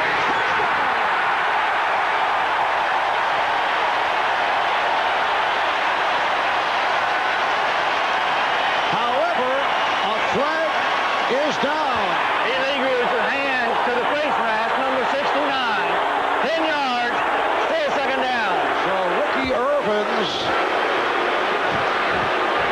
with the head down, had to walk back the other way as he lost the touchdown. Well, you're looking at, first of all, Irving's going downfield, and Ricky was being, Lamar Latham was covering him. But you're going to see some holding about right there. That is Mark Schlereth, the right guard in his 3rd season out of Idaho. And they didn't call holding, they called hands to the face. What a tough break. 2nd and 17. Back at the 29. Again, it's Clark. He had to make the adjustment, came back for it. Stopped by Richard Johnson. That's an excellent call because you have 2nd down and about 21 to go. You pick up 10 of it or 11 of it. You got 3rd down and 10. Get half. Now try to get the other half. It's a lot easier getting 10 than it is 21. And Clark with his 5th catch of the day, all on this long Washington drive. We're down to 2:20 remaining in the 3rd quarter. Redskins trailing the Oilers by the score of 6-3.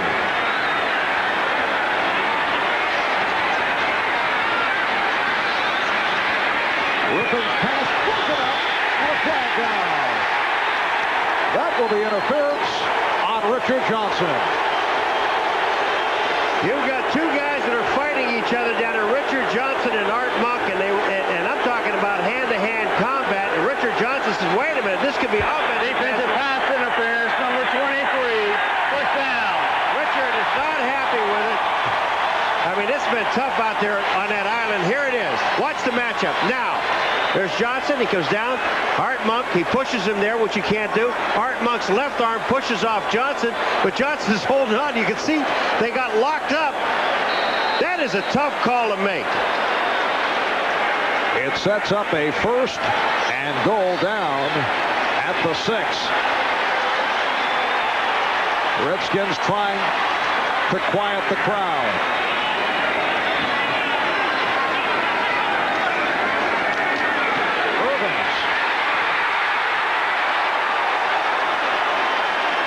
He is close to the goal line. Al Smith prevented Irvins from going across the goal line. If you don't like this type of football, there's something wrong with you. This is really just hard-nosed offense against hard-nosed defense. And the Redskins are not trying to do anything tricky now. They're just trying to line up and go at the Houston Oilers and get themselves a score. 2nd and goal inside the 1. 14th play of a drive that started on Washington's 16. Miner and Riggs in the backfield. A good hit on Riggs. Gerald Riggs seeing the action here in the 3rd quarter, stopped by the strong safety Bubba McDowell. And also the man that has been off 2 different times, Doug Smith, is in there again. Look at Bubba McDowell. He comes in, hits Dishman, number 28. A quarter is in there, and the big guy on the bottom is Smith.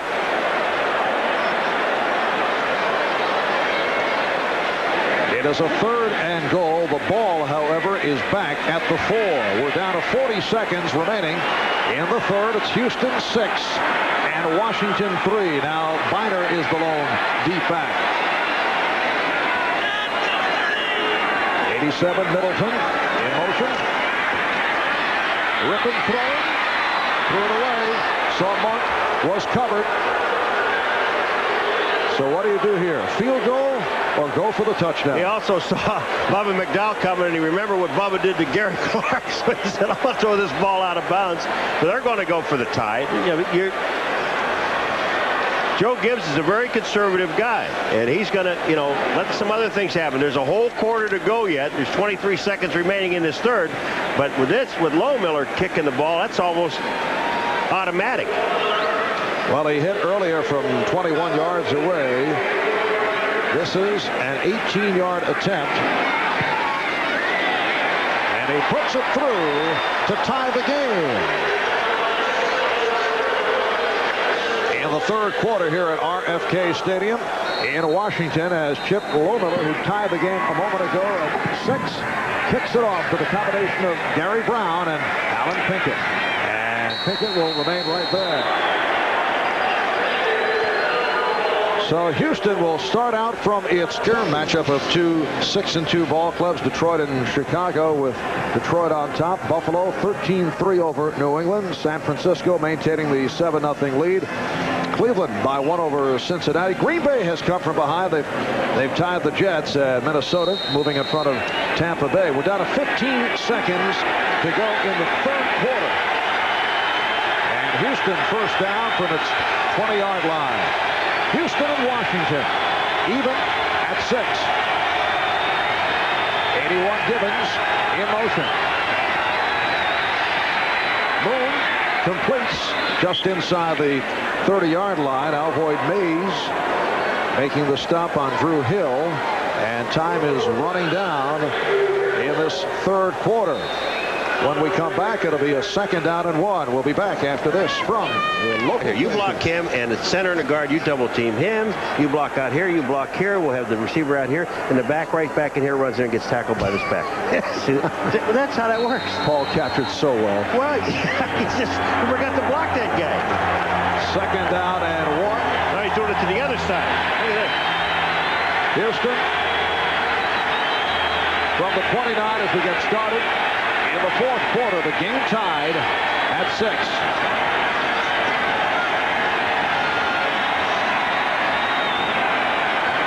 And it is fumbled by White. The Redskins claim they have it. Fred Stokes apparently recovered, and it will be Washington ball. Here's that same play they ran before with Lorenzo White, giving him a chance to get a hole, except for one thing. Moon never gets him the ball, or Lorenzo never takes it. He's looking into the hole. When you look in the hole, you got to look at the ball. Monty Coleman, 51, was there. Stokes recovers the fumble. No one else is there. You see Moon standing there, but you got to get the ball to the back. Be sure that you have the handoff. Lorenzo, the only way you're going to find out is talking to Moon or Lorenzo. Was he looking downfield? Or did Moon not put the ball where he was supposed to? Well, in the past, Lorenzo White has had fumble problems. 7 last year. Right for the Redskins. First down at the Houston 31. The game even at 6. Minor finding the hole. Just short of the first down.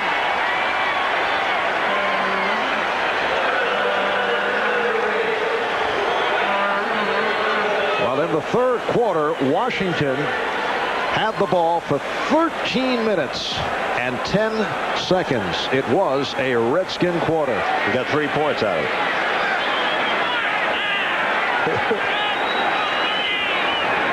Second down and 2 at the 23. Minor.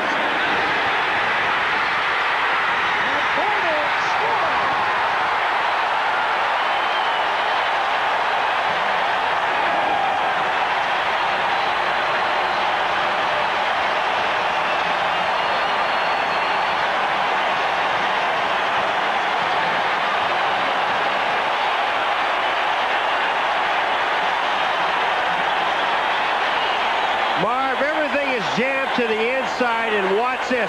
Biter breaks back. There is Bo Orlando, who just makes a move on him. He slips down. Johnson, not enough time. But the block was on the outside, and I believe it was Middleton on Fuller.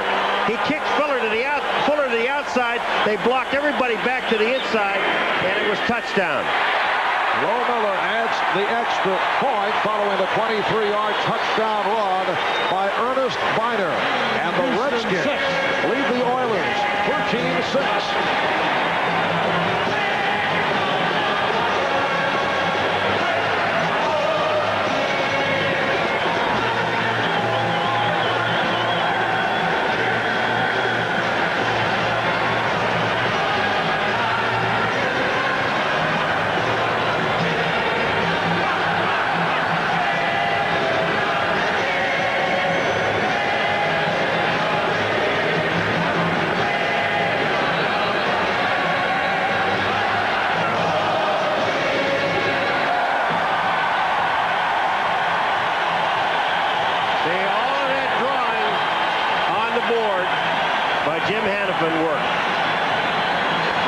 Just the way you laid it out.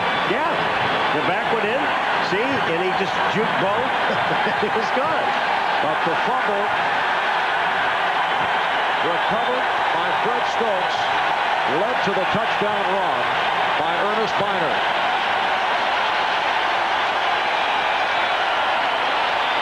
.50 seconds gone by in the fourth quarter.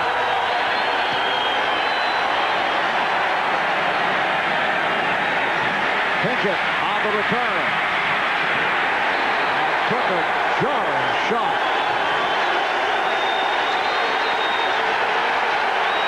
When you look on the outside, see Middleton right there. He kicks Fuller out. They took everybody else inside. Bo Orlando misses the tackle, and it becomes touchdown. Great execution. John Brandis with the heavy hit on Alan Pinkett.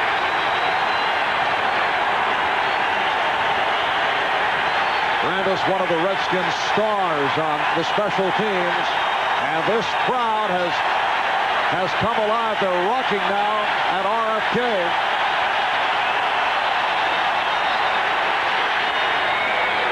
Another good hit to stop Haywood Jeffries. Darrell Green on the cover. The one thing that Haywood Jeffries has to do with this pass play is take it a little bit deeper. He's only going down about 4 yards. And what's happening, he's not running Darrell Green off. Moon is kind of half rolling out, which takes time. So that means on that particular play, unless Moon just stops and drops it on Jeffries, Jeffries must go down about 10 and then come back. It is a 2nd down and 6 at the 23. Houston Oilers with a record of 7-1. They've won their last 4. First time they've won 4 straight in 11 years. Moon can't find anyone and throws over the head of Lorenzo White. We're set for another update. Let's go to Bob Costas. Marv, in a game of lesser importance and lesser atmosphere, it's Kevin Mack, Ernest Biner's old running mate with the Cleveland Browns, going in for the touchdown. The fumble, recovered by the Browns anyway, came after he had broken the plane, and Cleveland has a 21-20 lead over winless Cincinnati early in the 4th at Cincy. Marv? All right, Bob. Washington Redskins 13, Houston Oilers 6. The Redskins, the NFL's only unbeaten team. A record of 8-0. They lead the NFC East by 3 games. 3rd and 6. And Moon able to complete for the first down. The ball was coughed out, but it carried out of bounds. Tony Jones with the catch. And it will be a first down for Houston. Yeah, but they'll bring it back to where Tony fumbled the ball. You cannot fumble a ball out of bounds forward, only backwards. Watch it. The pass here, crossfield, tough throw. Here's Jones. He gets hit by A.J. Johnson, 47. The ball goes forward, but it comes back. It's still a first down. You know what's amazing about the Redskins? And you were talking about it with the coach yesterday, is that here's a team that played the Giants, such an emotional game, and now back into this game, which is one of the most important games of this season for them, to stay at undefeated. Question was, could they be sky high 2 straight weeks? Penalty marker thrown. Moon was just trying to throw that one away. Well, one of the things that Moon is pointing at is that as soon as man was there, the way the rule reads now, if the defensive guy goes across, you can still go with the play. Offside, number 71 of the defense, 5 yards, is still first down. Barb already had that. What Moon wanted, the play stopped because you don't give the defensive lineman or linebacker a free shot at the quarterback. That time, man had the free shot, and Moon wanted the play stopped then to save quarterbacks is what the rule is for. And it is another first down for Houston, only their 2nd of the 2nd half. 2.5 gone by in the 4th quarter. Washington Redskins, as we mentioned earlier, have been a superb 2nd half club. Giants saw evidence of that last week in the Meadowlands. Moon, lofty one for Hill. That is intercepted by Brad Edwards.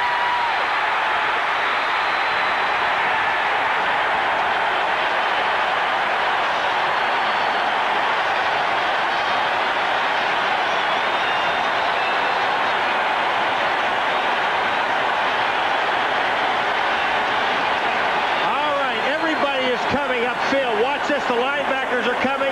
He gets excellent protection in the backfield, but Moon puts just too much air underneath the ball.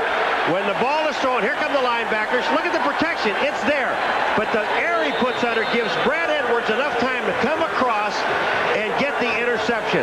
If he throws the ball straight at Drew Hill, it's a reception. Put air under it, you get interception. Edwards with his third interception of the season. Irvins getting the call. Edwards also ran it back 27 yards. Brad Edwards in his fourth year out of South Carolina. Played a good portion of last year with a cast on his right hand. Warren Moon picked off by that man. One-time stockbroker in Minnesota. Brad Edwards. Second down and 10. Here's stealing football.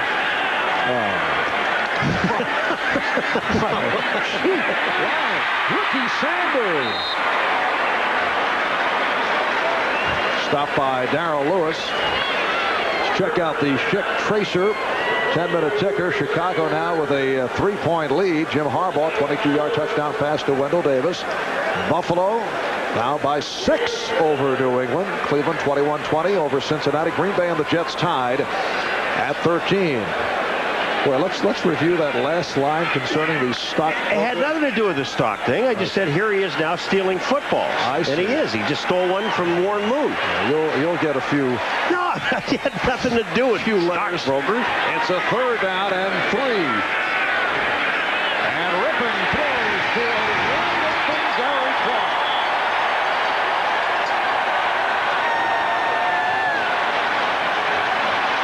This game went along for 3 quarters, 6-6.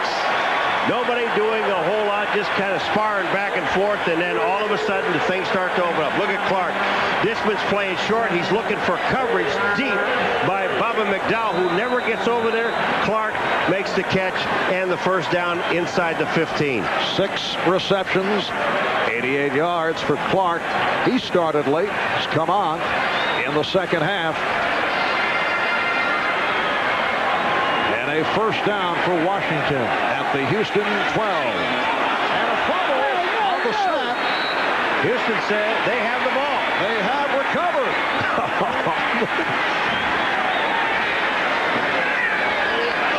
Ray Childress.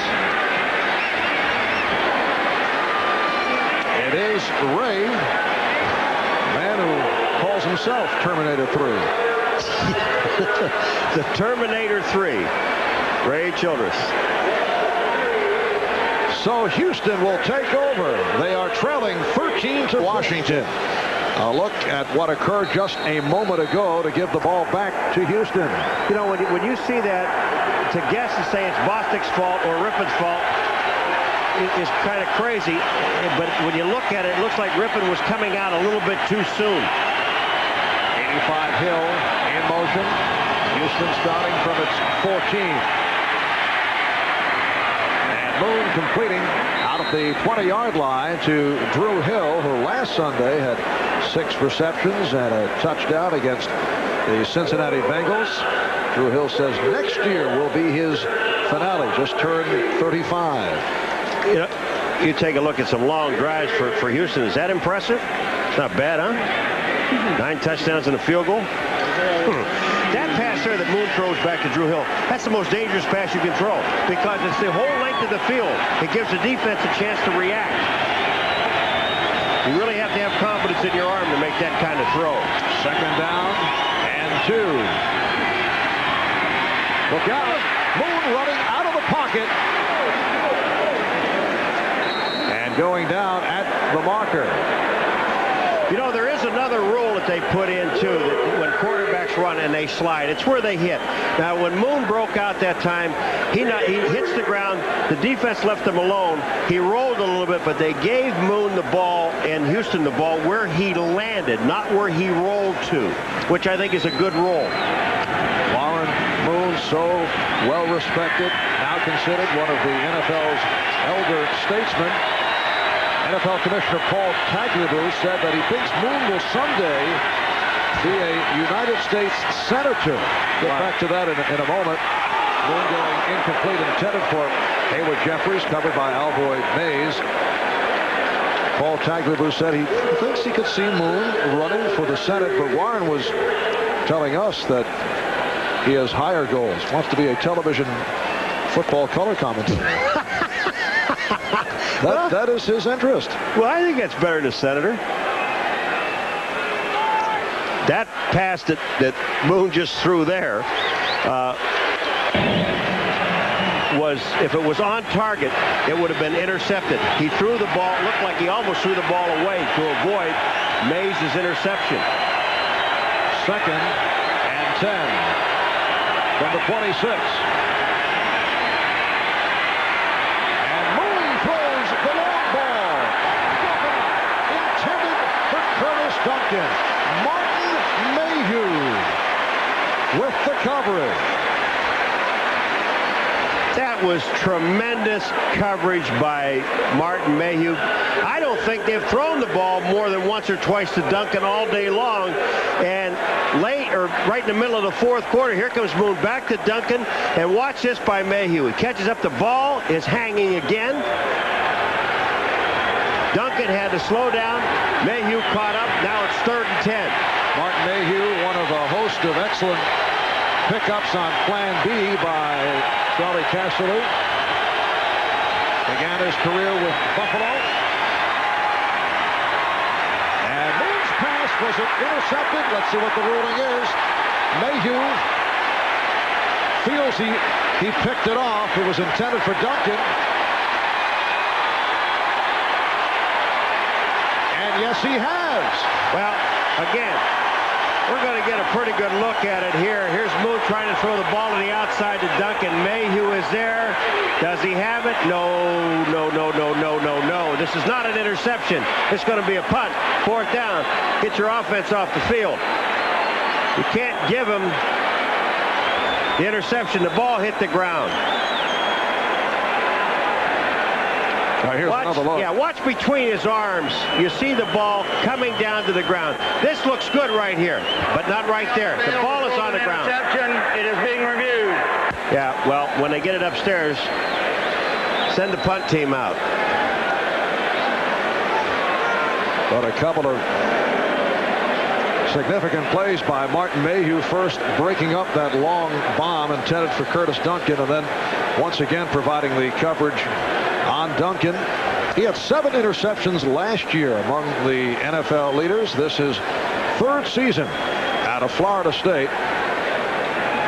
And they are taking a look at that play, and as you said, look to be obvious when you get a 2nd and 3rd look at it. Yeah, if both of his arms were together and there was no chance for the ball to hit the ground, then you can give him the interception. But his arms were apart. The ball hits the ground. What a great effort, though. Look at the effort. Now, look at his arms. Watch how wide apart they are. See here? Now, here's where the ball hits the ground. Had his arms bent together and he had his elbows tucked in, they would have given him the interception. And Martin knows that. Yes, he does. But is not going to say anything about it. He wants the guy upstairs to say it. Instant replay reviews it as an incomplete pass. Thank you. We will now determine the spot of the ball.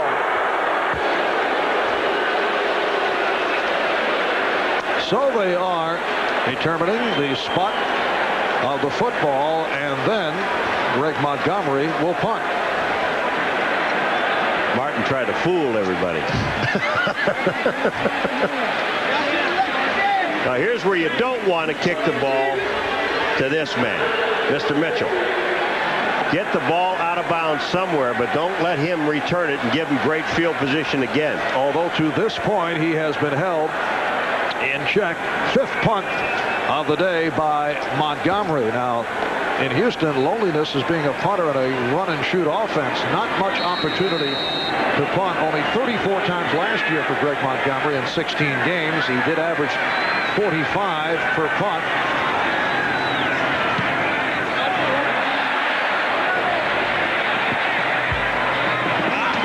Also, after fielding it, took a hard hit. Steve Jackson with the stop. A 44-yard punt. 9 minutes and 9 seconds to go in this 4th quarter.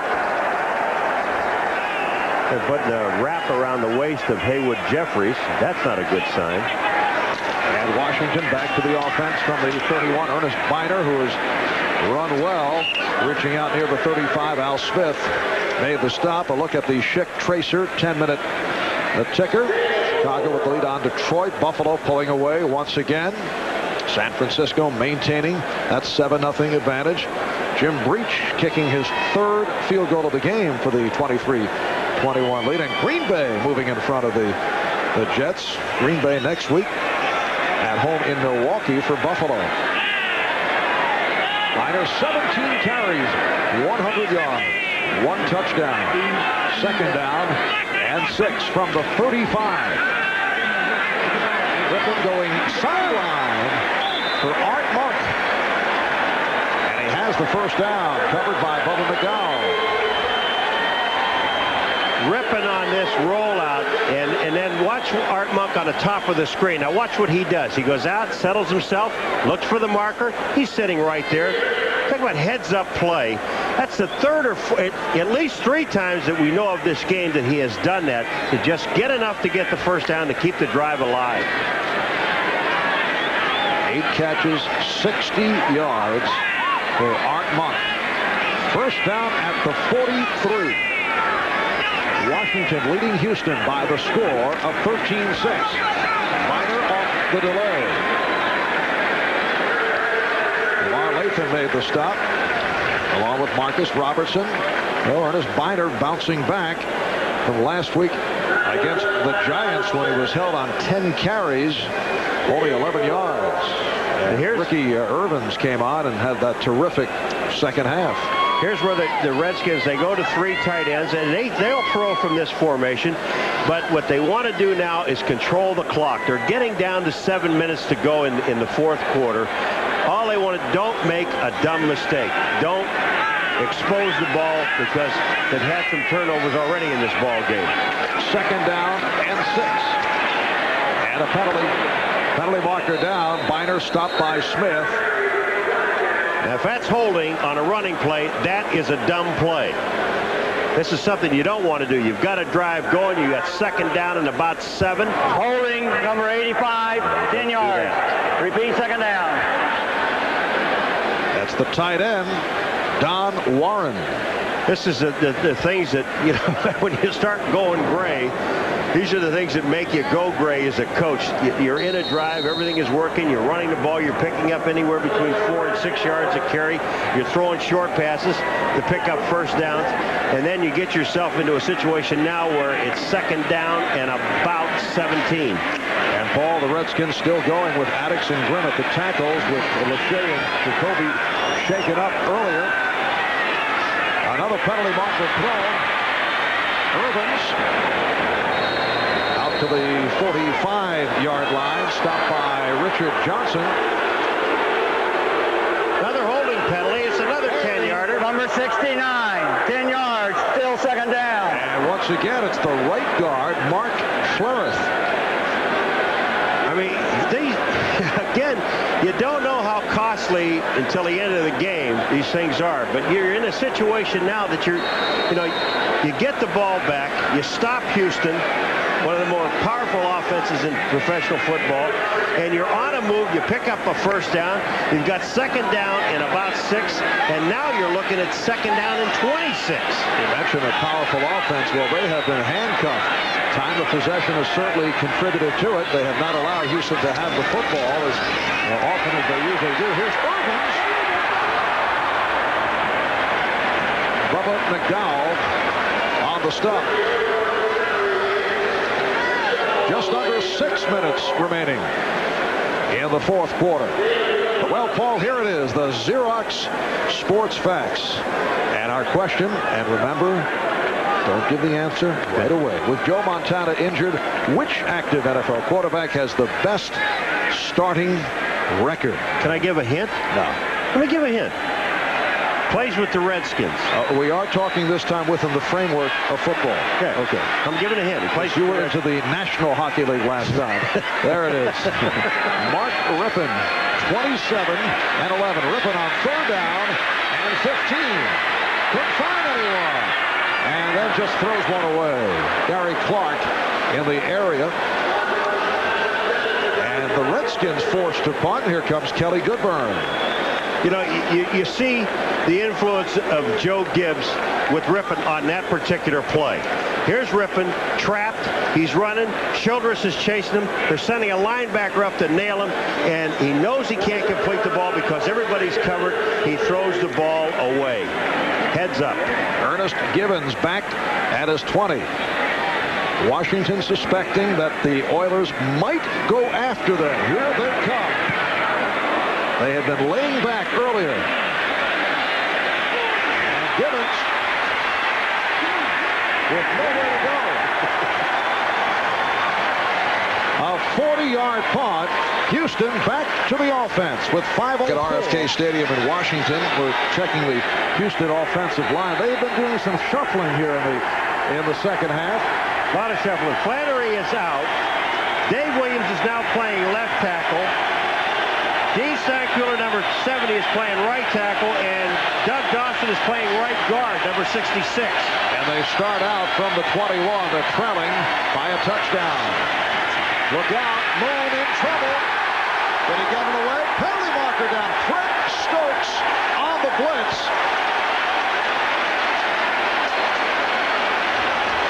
This hits an offensive lineman. I think it hit Dean Stankuler, number 70. And what they want is throwing the ball away, intentional grounding, because Stokes had moved. An illegal forward pass. The ball hit number 70 of the offense. Penalties, lost it down. Second down. Now, I see. Here's the throw. Number 70 is in your screen. Now, Moon is in the grass, but there's not another man there to hit him, so they won't call in the grass. But you know the funny part about this penalty? It's an incompleted pass, right? They say lost it down. Well, no kidding. Shouldn't there be a penalty involved in there, at least a 5-yard penalty? That's right. Houston was not really hurt by this at all. Hey, if it's the ball thrown in the ground or hits the lineman and goes down to the ground, it's incomplete. They lose it down anyway. It's a 2nd and 10 from the 21. Tony Jones split to the right side. Now Moon getting the protection as Drew Hill. Oh, nice move by Hill. And he has the first down. Andre Collins got him out. Well, Danny Copeland now knows what it's like from the other end of it. Here comes Drew Hill. Watch, he's just going to sit down about the 26-yard line. Now he's going to make that quick move inside. Copeland takes, that's Darrell Green takes it. And he comes back to the outside, and they pick up a first down. What a super move. 9 catches, 75 yards for Hill, who went for 15. Again, Jones to the right. Jeffries is to the left side. 4:15 to go in the fourth quarter. And it's through the hands of Givens. That was thrown very hard. Brad Edwards was all over Ernest Givens. You know, they had success with throwing to the back coming out of the backfield, who was Lorenzo White, with screens or just getting him out of there. That time, the Redskins ran a blitz. You've got Alan Pinkett back there who can catch the ball. He's got excellent hands. Don't forget about that guy. If you're going to have him in the backfield, go ahead and use him. That time he had to step up for one of the blitz men, which he did a good job. But I also wouldn't forget about him. 2nd down and 10. Houston from the 37. And that was almost intercepted by A.J. Johnson. Looked to be some miscommunication. Well, Ernest Givens, number 81, Marv, is just walking back, and there was not a soul near him. He was gone. If Moon sees it, he got excellent block, and Pinkett came over and blocked Monty Coleman, the linebacker, did a good job. Givens was gone right down the hash mark, and not a soul near him. The Houston Oilers, the high-powered Oilers of the run and shoot, have not scored a touchdown. And the Redskin defense has allowed 1 touchdown or less in 6 games. 13-6 Washington with 4 minutes to go in the game. Moon, and a penalty marker is down once again, nearly picked off the pass intended for Tony Jones. Now Washington saying it's on Tony Jones, number 82, but it's going to be against the Redskins. Pass interference, number 35, first down. Martin Mayhew, and he was covering Tony Jones. I mean, there's there's something had to go wrong here because of where Moon throws this ball. There it is. There's the grab. You can't grab him. That is pass interference. No wonder Tony Jones couldn't get back to the ball. Again, don't forget about Pinkett in the backfield. And the Redskins, you know, I know they're not forgetting about it because it just seems that Wilbur Marshall, number 58, that he is the guy that's watching Pinkett all over the field. That was a 24-yard penalty, setting up first down at the 39 in Washington territory. Moon able to complete down at the 20-yard line. So Drew Hill with a 20-yard pickup for his 10th catch of the day.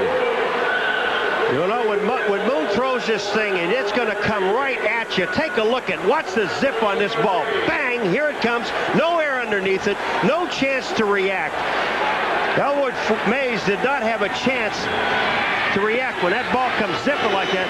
The one that he had intercepted and almost intercepted, when you put all that air underneath the ball, it gives the defense time to get there. Well, those who criticize the run and shoot say you go up and down the field, up and down, but sometimes it's difficult to cash in. Let's see what the Oilers can do. Lorenzo White is back in.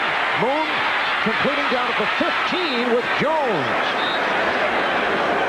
That is his second catch of the day. A.J. Johnson making the stop. It'll be a second down and 3 at the 13 with just under 3 minutes remaining in the fourth quarter. All right, Lorenzo White is back there blocking with him. Look at this. They get excellent blocking, excellent protection, and when Moon has time to find, because there are little people running around out there other than Hayward Jeffries, he's got to have some time to find them. But now they got the big guy, Lorenzo White, back there blocking, but they also were throwing the ball to him. Second and 3. Redskins 13, Oilers 6. Moon finding the open man once again.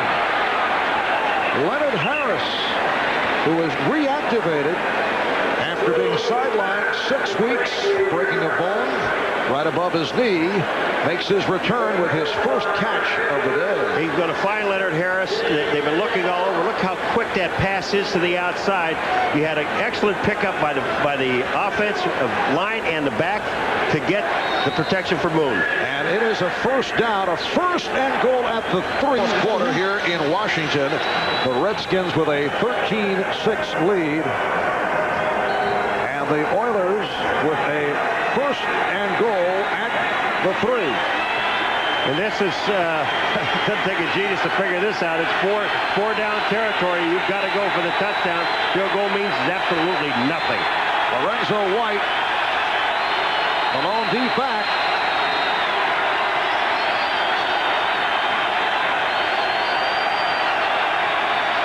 Here's White trying to slash his way through. Houston indicating touchdown, but White was stopped short. And a timeout has been taken by Washington. With the timeout, we'll take a break. Harbaugh combining with Wendell Davis on a touchdown, 20-10 Chicago lead. Cincinnati maintaining the 2-point lead. Green Bay with a 16-13 advantage on the Jets. Well, you know, let's take a look at Houston. Now, that time they picked up, what, 2.5 to almost 3 yards? I'd run that same play, going over Munchak, the same play 4 times if you had to. Second and goal at the 1. White is the running back. And it's moved on the quarterback sneak, driven back.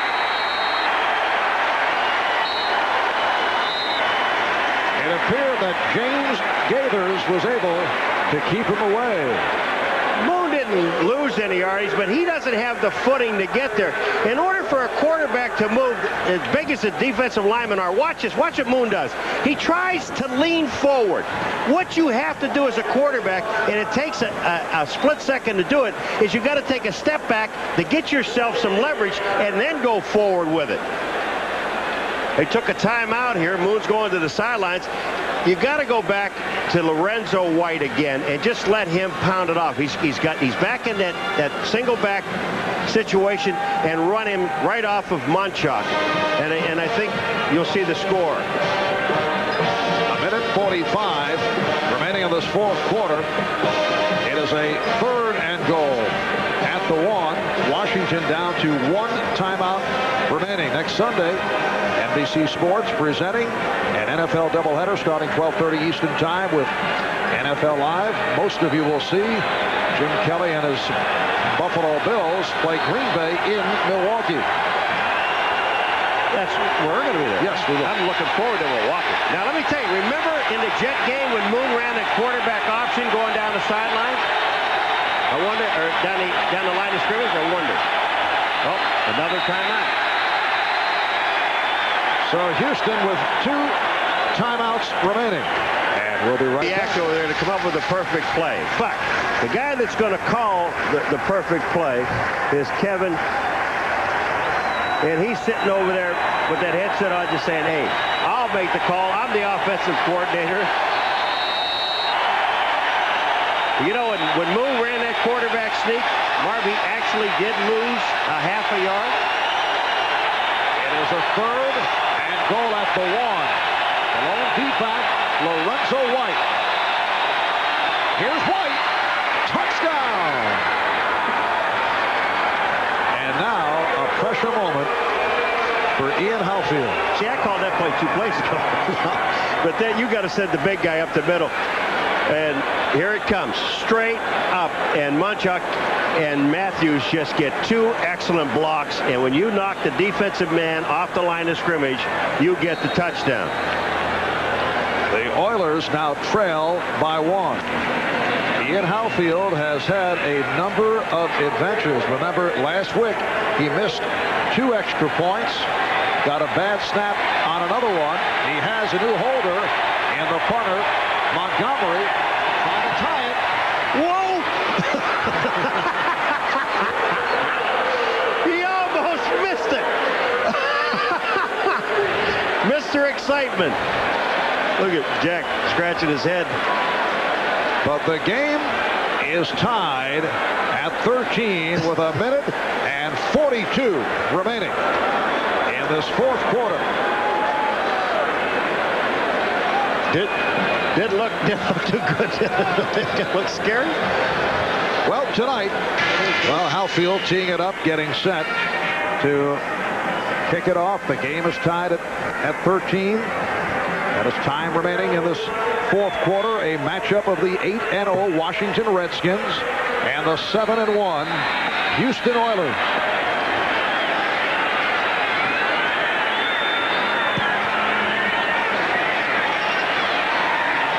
Ryan Mitchell on the return. Fumble. He got it loose. Houston claiming they've recovered. We'll have to wait and see until they unravel. Ryan Mitchell took a shot, and it will be Houston ball. And they'll review it to make sure he wasn't down, so don't get too excited. But it looked like the fumble, the ball did come out on the return. Here comes Mitchell. What a great shot this is right from behind. You'll be able to see it. Here comes, that ball is out. No question about it. The ball is out. Steve Jackson almost had it in his hands. And then the Houston Oilers come up with the ball. What field position this is. You know, remember, so here it comes again. What a great hit. That ball does draw a crowd, doesn't it? You know, let me just tell you something. When we started this game, we talked about how evenly matched these 2 teams were, offensively and defensively. Listen to this. The score is 13-13. They averaged 12 points. Washington, Houston, 13 on defense. Mike Dumas on the recovery. And it's a first down at the 23-yard line. White could not get outside. Monty Coleman was there to hit him for the loss. And a timeout has been taken with 1 minute and 28 remaining in the 4th quarter. Washington using its final timeout. Houston has 2 left. Yeah, Washington uses a timeout here because they want Houston, I guess, to put the ball up in the air. But the reason they're using the timeout here, they figure they're not going to get the ball back basically with much time on the clock. So they're trying to hold them here forced Houston to throw the ball. This is going to be, if Howfield kicked the ball now, it would be a 43-yard field goal. So Washington, they don't care if the clock runs out and it's tied.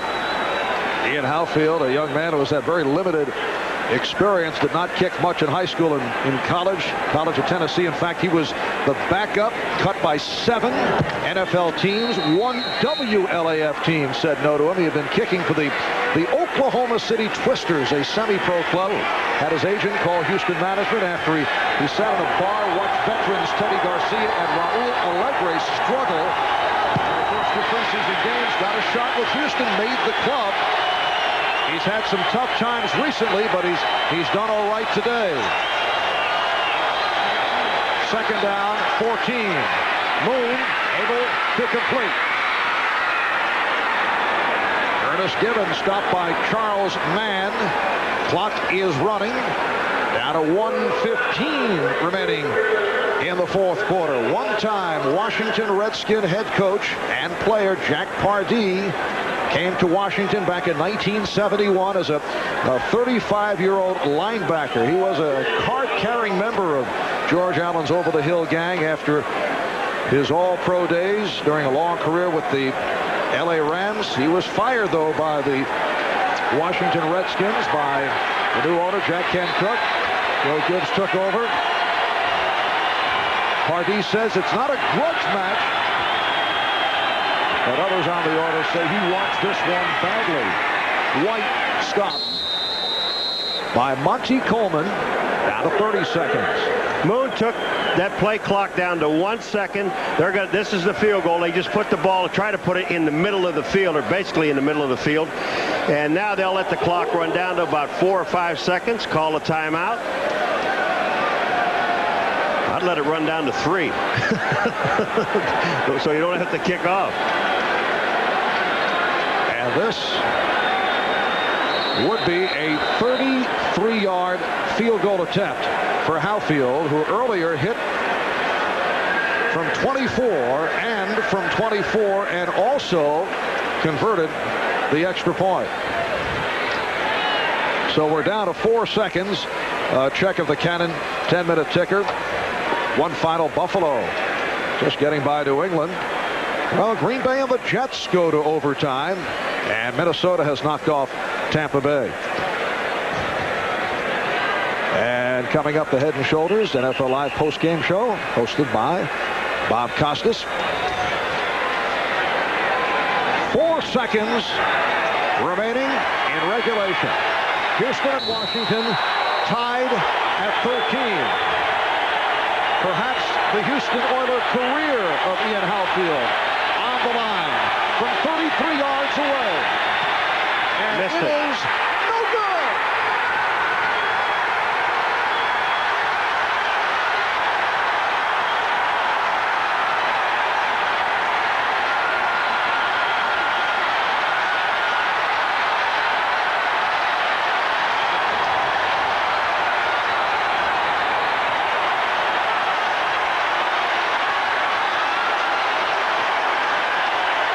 Hooks this ball. Watch this. He pulls it all the way out. I mean, not missing by a little. He missed it by a lot to the outside.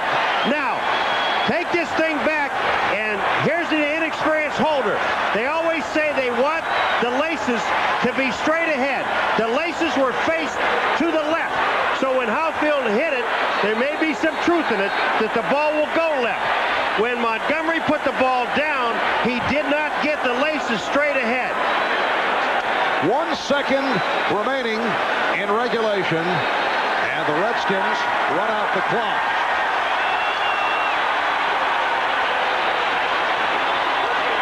So we're headed to overtime. The Houston Oilers and the Washington Redskins are tied at 13.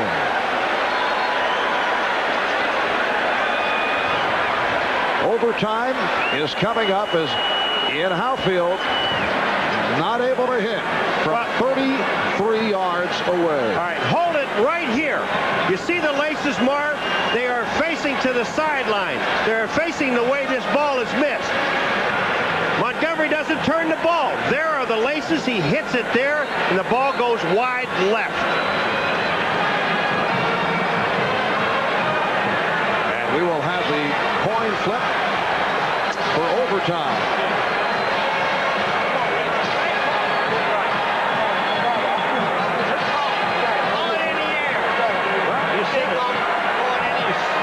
They're evenly matched.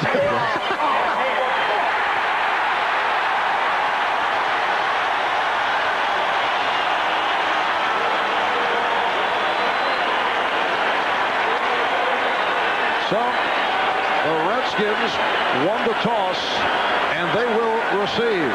We'll be back with overtime after this from your local station. Fire back at R.F.K. Stadium in our nation's capital as we head to overtime. Houston and Washington tied at 13. That man in Howfield about to kick it off.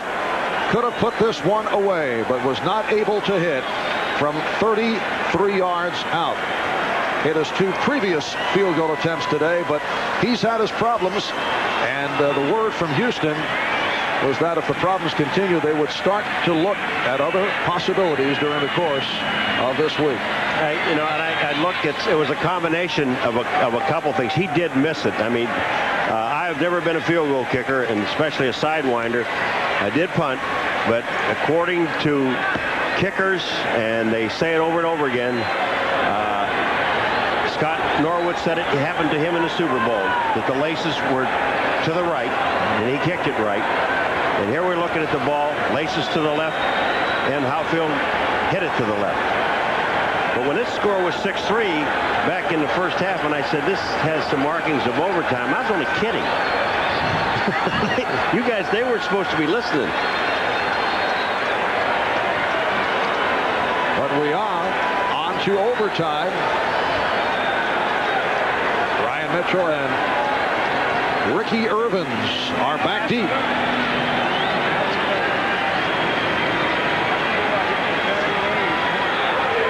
Washington Redskins, record of 8-0 overall. They've won 9 straight regular season games going back to last year.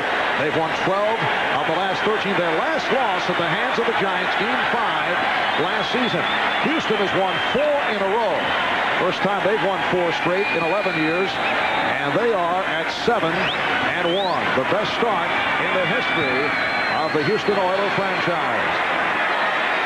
Here's Mitchell, who coughed it up last time he returned.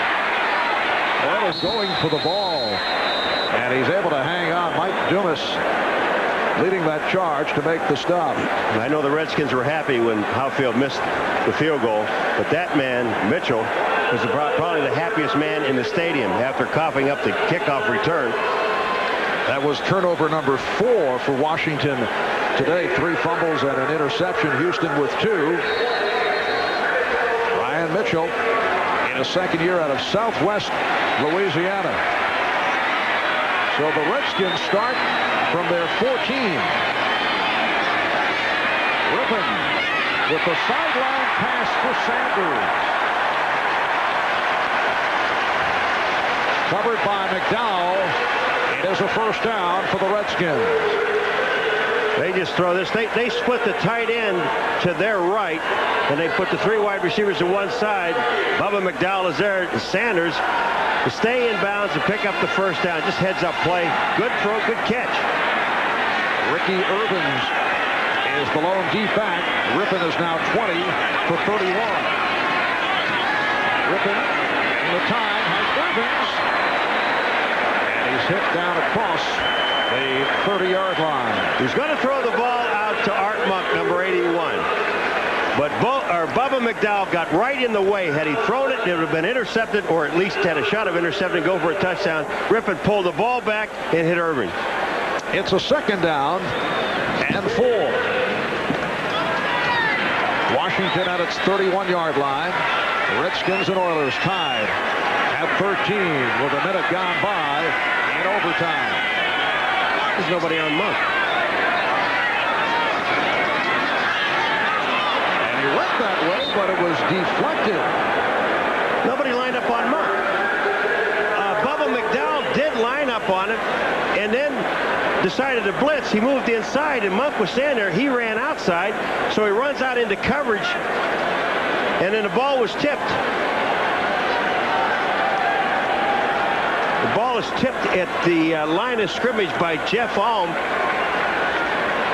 But when you looked at Monk, he was standing out there. Marvin, it's unbelievable that they didn't cover him. Of all people. Yes, Artis had a pretty fair afternoon. We'll put somebody on him. Ernest Biner has checked back in. 3rd down and 4.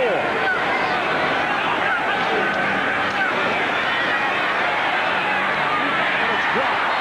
Would have had a 1st down with Monk. Good hit by Richard Johnson. Boy, that time you talk about closing on a player. Now, I don't know if this ball is thrown behind enough, but Richard Johnson makes an excellent play. Here comes Monk. He's delayed, coming under. The ball is thrown. No, the ball hits him in the hands. Should have caught it. Richard Johnson, a player who has resurrected his career following his backup duties in the days of Jerry Glanville. He spent a lot of time in the Jerry Glanville doghouse. Ernest Gibbons back. Kelly Goodburn will punt from his 16th, 4th punt of the day for Goodburn. Short. That was not what he had in mind. Fielded by Gibbons. Once again, the strong coverage by the Redskins. It's a 44-yard punt and a 13-yard return. So Houston now will take a crack at it here in overtime. Kurt Cavea made the stop on Gibbons. Next Sunday, NFL doubleheader here on NBC starting 12:30 Eastern time. A look at the lineup. Did Cincinnati win their first game? They were winning. They were beating Cleveland. They have a chance. Jets in Indianapolis, they were tied. Indianapolis has a chance to win their first game. And the Redskins have a chance to lose their first game. Well, Paul, let's check that Cannon 10-minute ticker. Yes, Cincinnati won. The Bengals pull it out, so they are 1-8. Cleveland drops to 4-5. Jim Breach with 3 field goals, including the game winner. Houston 1st down from the 31. Off the draw, White for a short pickup. Stopped by Bobby Wilson, the rookie from Michigan State, a rare 1st-round draft pick, getting some action for the Redskins. That's almost a story in itself, isn't it, to have a 1st-round draft pick here in Washington.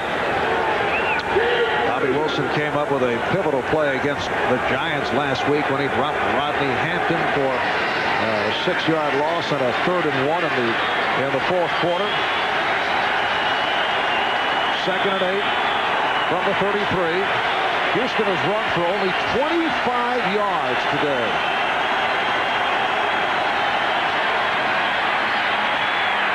Moon's pass intercepted by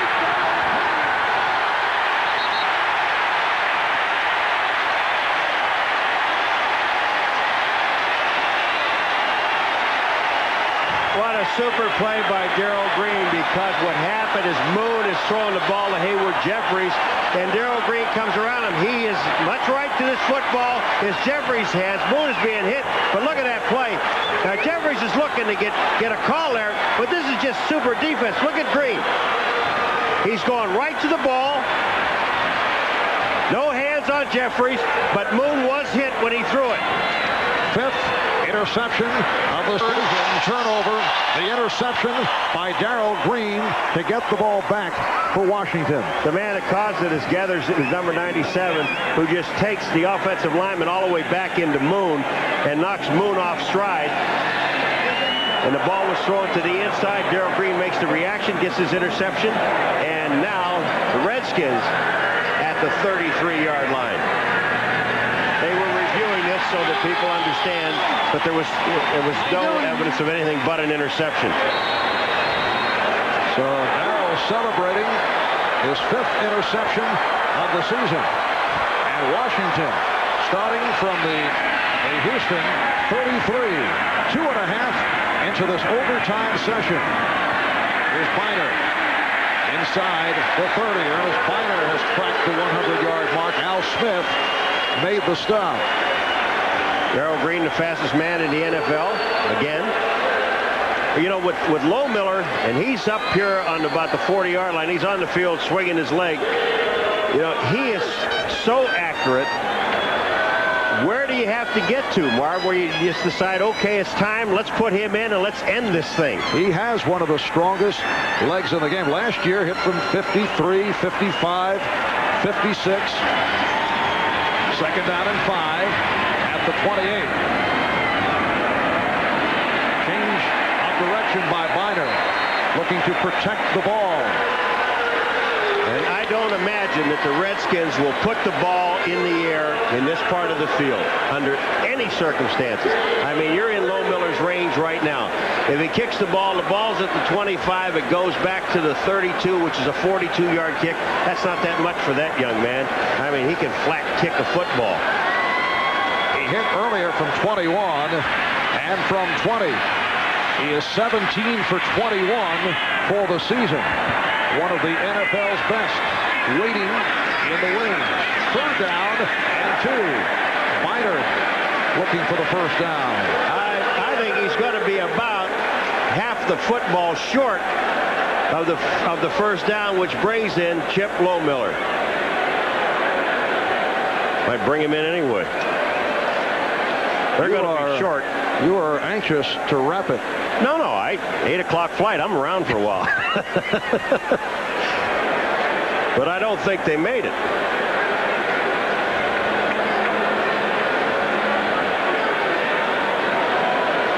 By a considerable margin. Well, I said it's a real big football. It's kind of a football and a basketball. Here he comes. Here comes Chip Lowmiller. In his 4th year out of the University of Minnesota, leads the NFL in scoring, led the NFL in scoring last year.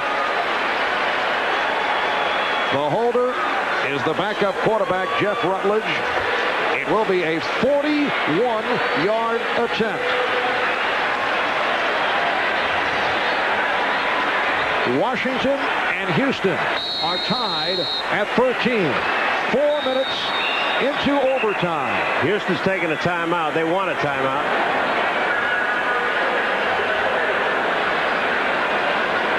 You don't take a chance.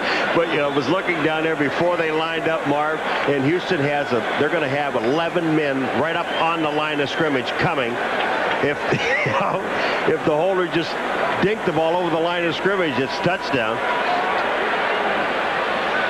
With the timeout, we'll step away. Back with we're set for the 41-yard field goal attempt by Chip Lowmiller, looking for the game winner. The Oilers and the Redskins tied at 13. The interception by the right corner, Darrell Green, leading to this.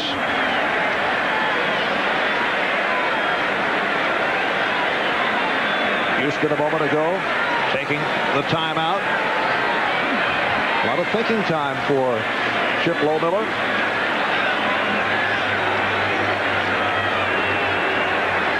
This has been a great football game. It really has been.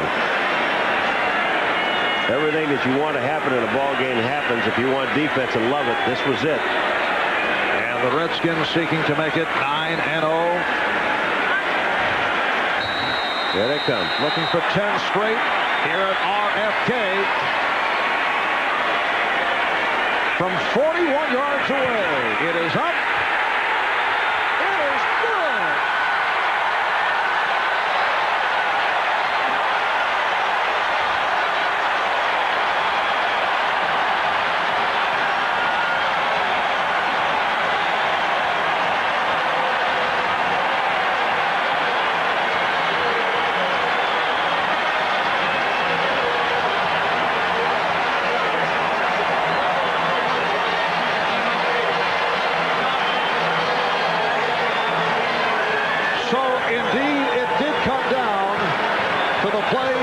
Special teams. Ian Houtfield not able to convert.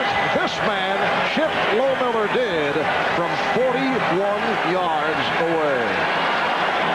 And no doubt at all. Take a look. Here's Lowmiller. When he hit it, he knew it. You know, kickers do. When they hit it, he hit that ball. He absolutely knew. You know, he was out here for about an hour and a half before the game kicking the ball. And the Redskins have defeated the Oilers Steelers by the score of 16-13 to go 9-0. Houston drops to a record of 7-2. Joe Gibbs celebrating. The NFL's only unbeaten team. They've been so dominant here at home under Joe Gibbs. Warren Moon, who finished up 25 for 45, 250 yards, but intercepted twice, and the interception by Darrell Green led to the field goal by Lohmiller. Mark Rippon, 21 for 34 for 195 yards. A look now at today's Canon camcorder replay of the game. And it is Ernest Biner going for 23 yards on the touchdown run early in the fourth quarter to lead Washington to a 13-6 lead. A superb day for Biner. 21 carries, 112 yards, including the one touchdown. And the employee owners of Avis salute the game's most valuable player, Ernest Biner, as the winner of the We Try Harder Award. Avis, the official car rental company of the National Football League. Thanks to our producer, John Faratzis, our director, John Gonzalez, our statistician, Mr. Stats himself, Elliot Kalb. In overtime, the Washington Redskins defeating downfield.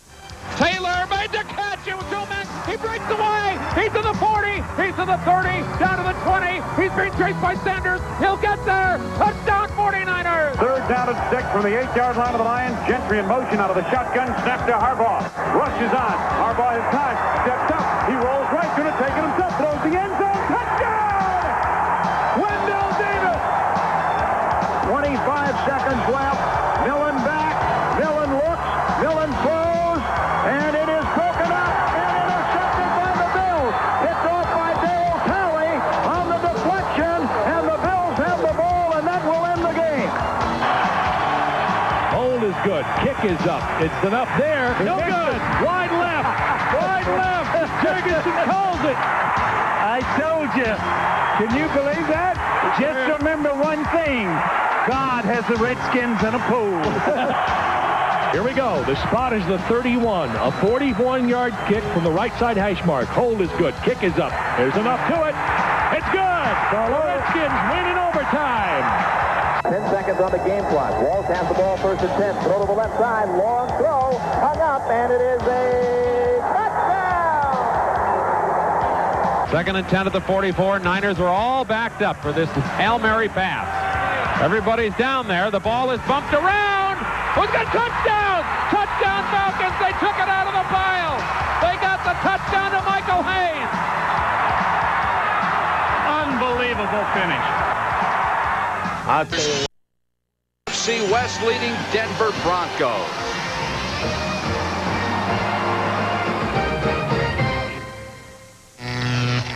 Red 98. What?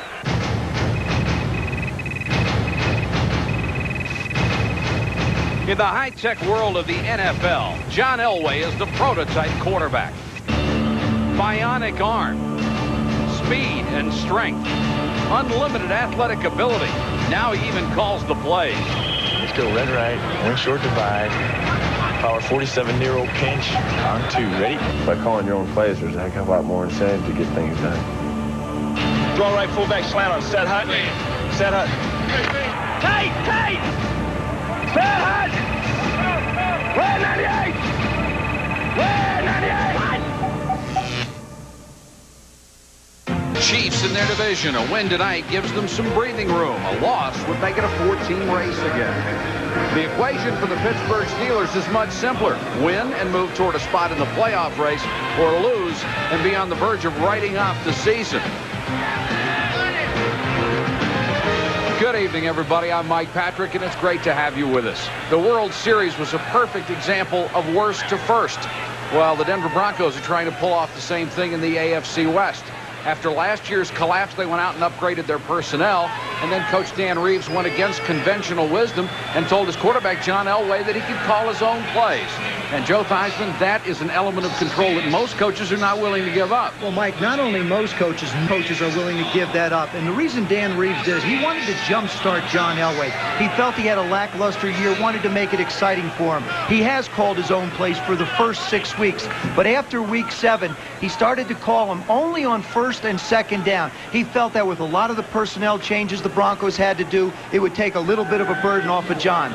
John does call the third down plays, however, but he's really got the best of both worlds. In case he doesn't like the play that Dan calls on first or second, he can change his mind. It's given him confidence, and it's allowed him to make the big plays that we know are a part of John Elway's offense. With Pittsburgh, of course, has been a major disappointment with their record so far. They have a quarterback change, Neil O'Donnell in for the injured Bubby Brister, and their defense has gone from dominant to vulnerable. Well, you talk about from first to worst. The Steelers have almost tried to do that. It's the same personnel, and last year they were ranked #1 in the NFL. Only gave up 9 touchdown passes, had 42 turnovers. This year, in 1 month, 4 games, they have not gotten an interception. In 3 games, have not created a turnover. They've been passive on defense. That's going to change tonight. Tonight, look for the Pittsburgh Steelers to throw everything they can at John Elway and the Denver Bronco offense. Chuck Noll, the Steelers' legendary coach in his 22nd year, the only coach in history to win 4, count them, 4 Super Bowls. And Dan Reeves, only 4 active coaches have won more games. He has finished first or second 8 times in his division. The weather conditions, we're really quite fortunate tonight. It has been terrible weather the last 4 days in Denver. Much warmer tonight, 23 degrees. The wind 5 to 10 miles an hour. It will get windier. It will get colder. The Steelers will get the opening kickoff. From the 6-yard line, Woodson, one of the great return men. A flag is down. Woodson driven out of bounds near the 40. We will check the penalty flag. It is back at the 16-yard line after a return of 32.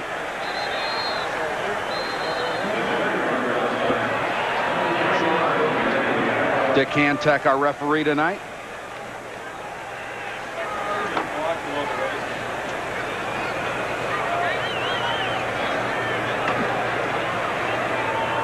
We had a holding on the return. This is declined. We had an illegal block in the back on number 56. Penalty is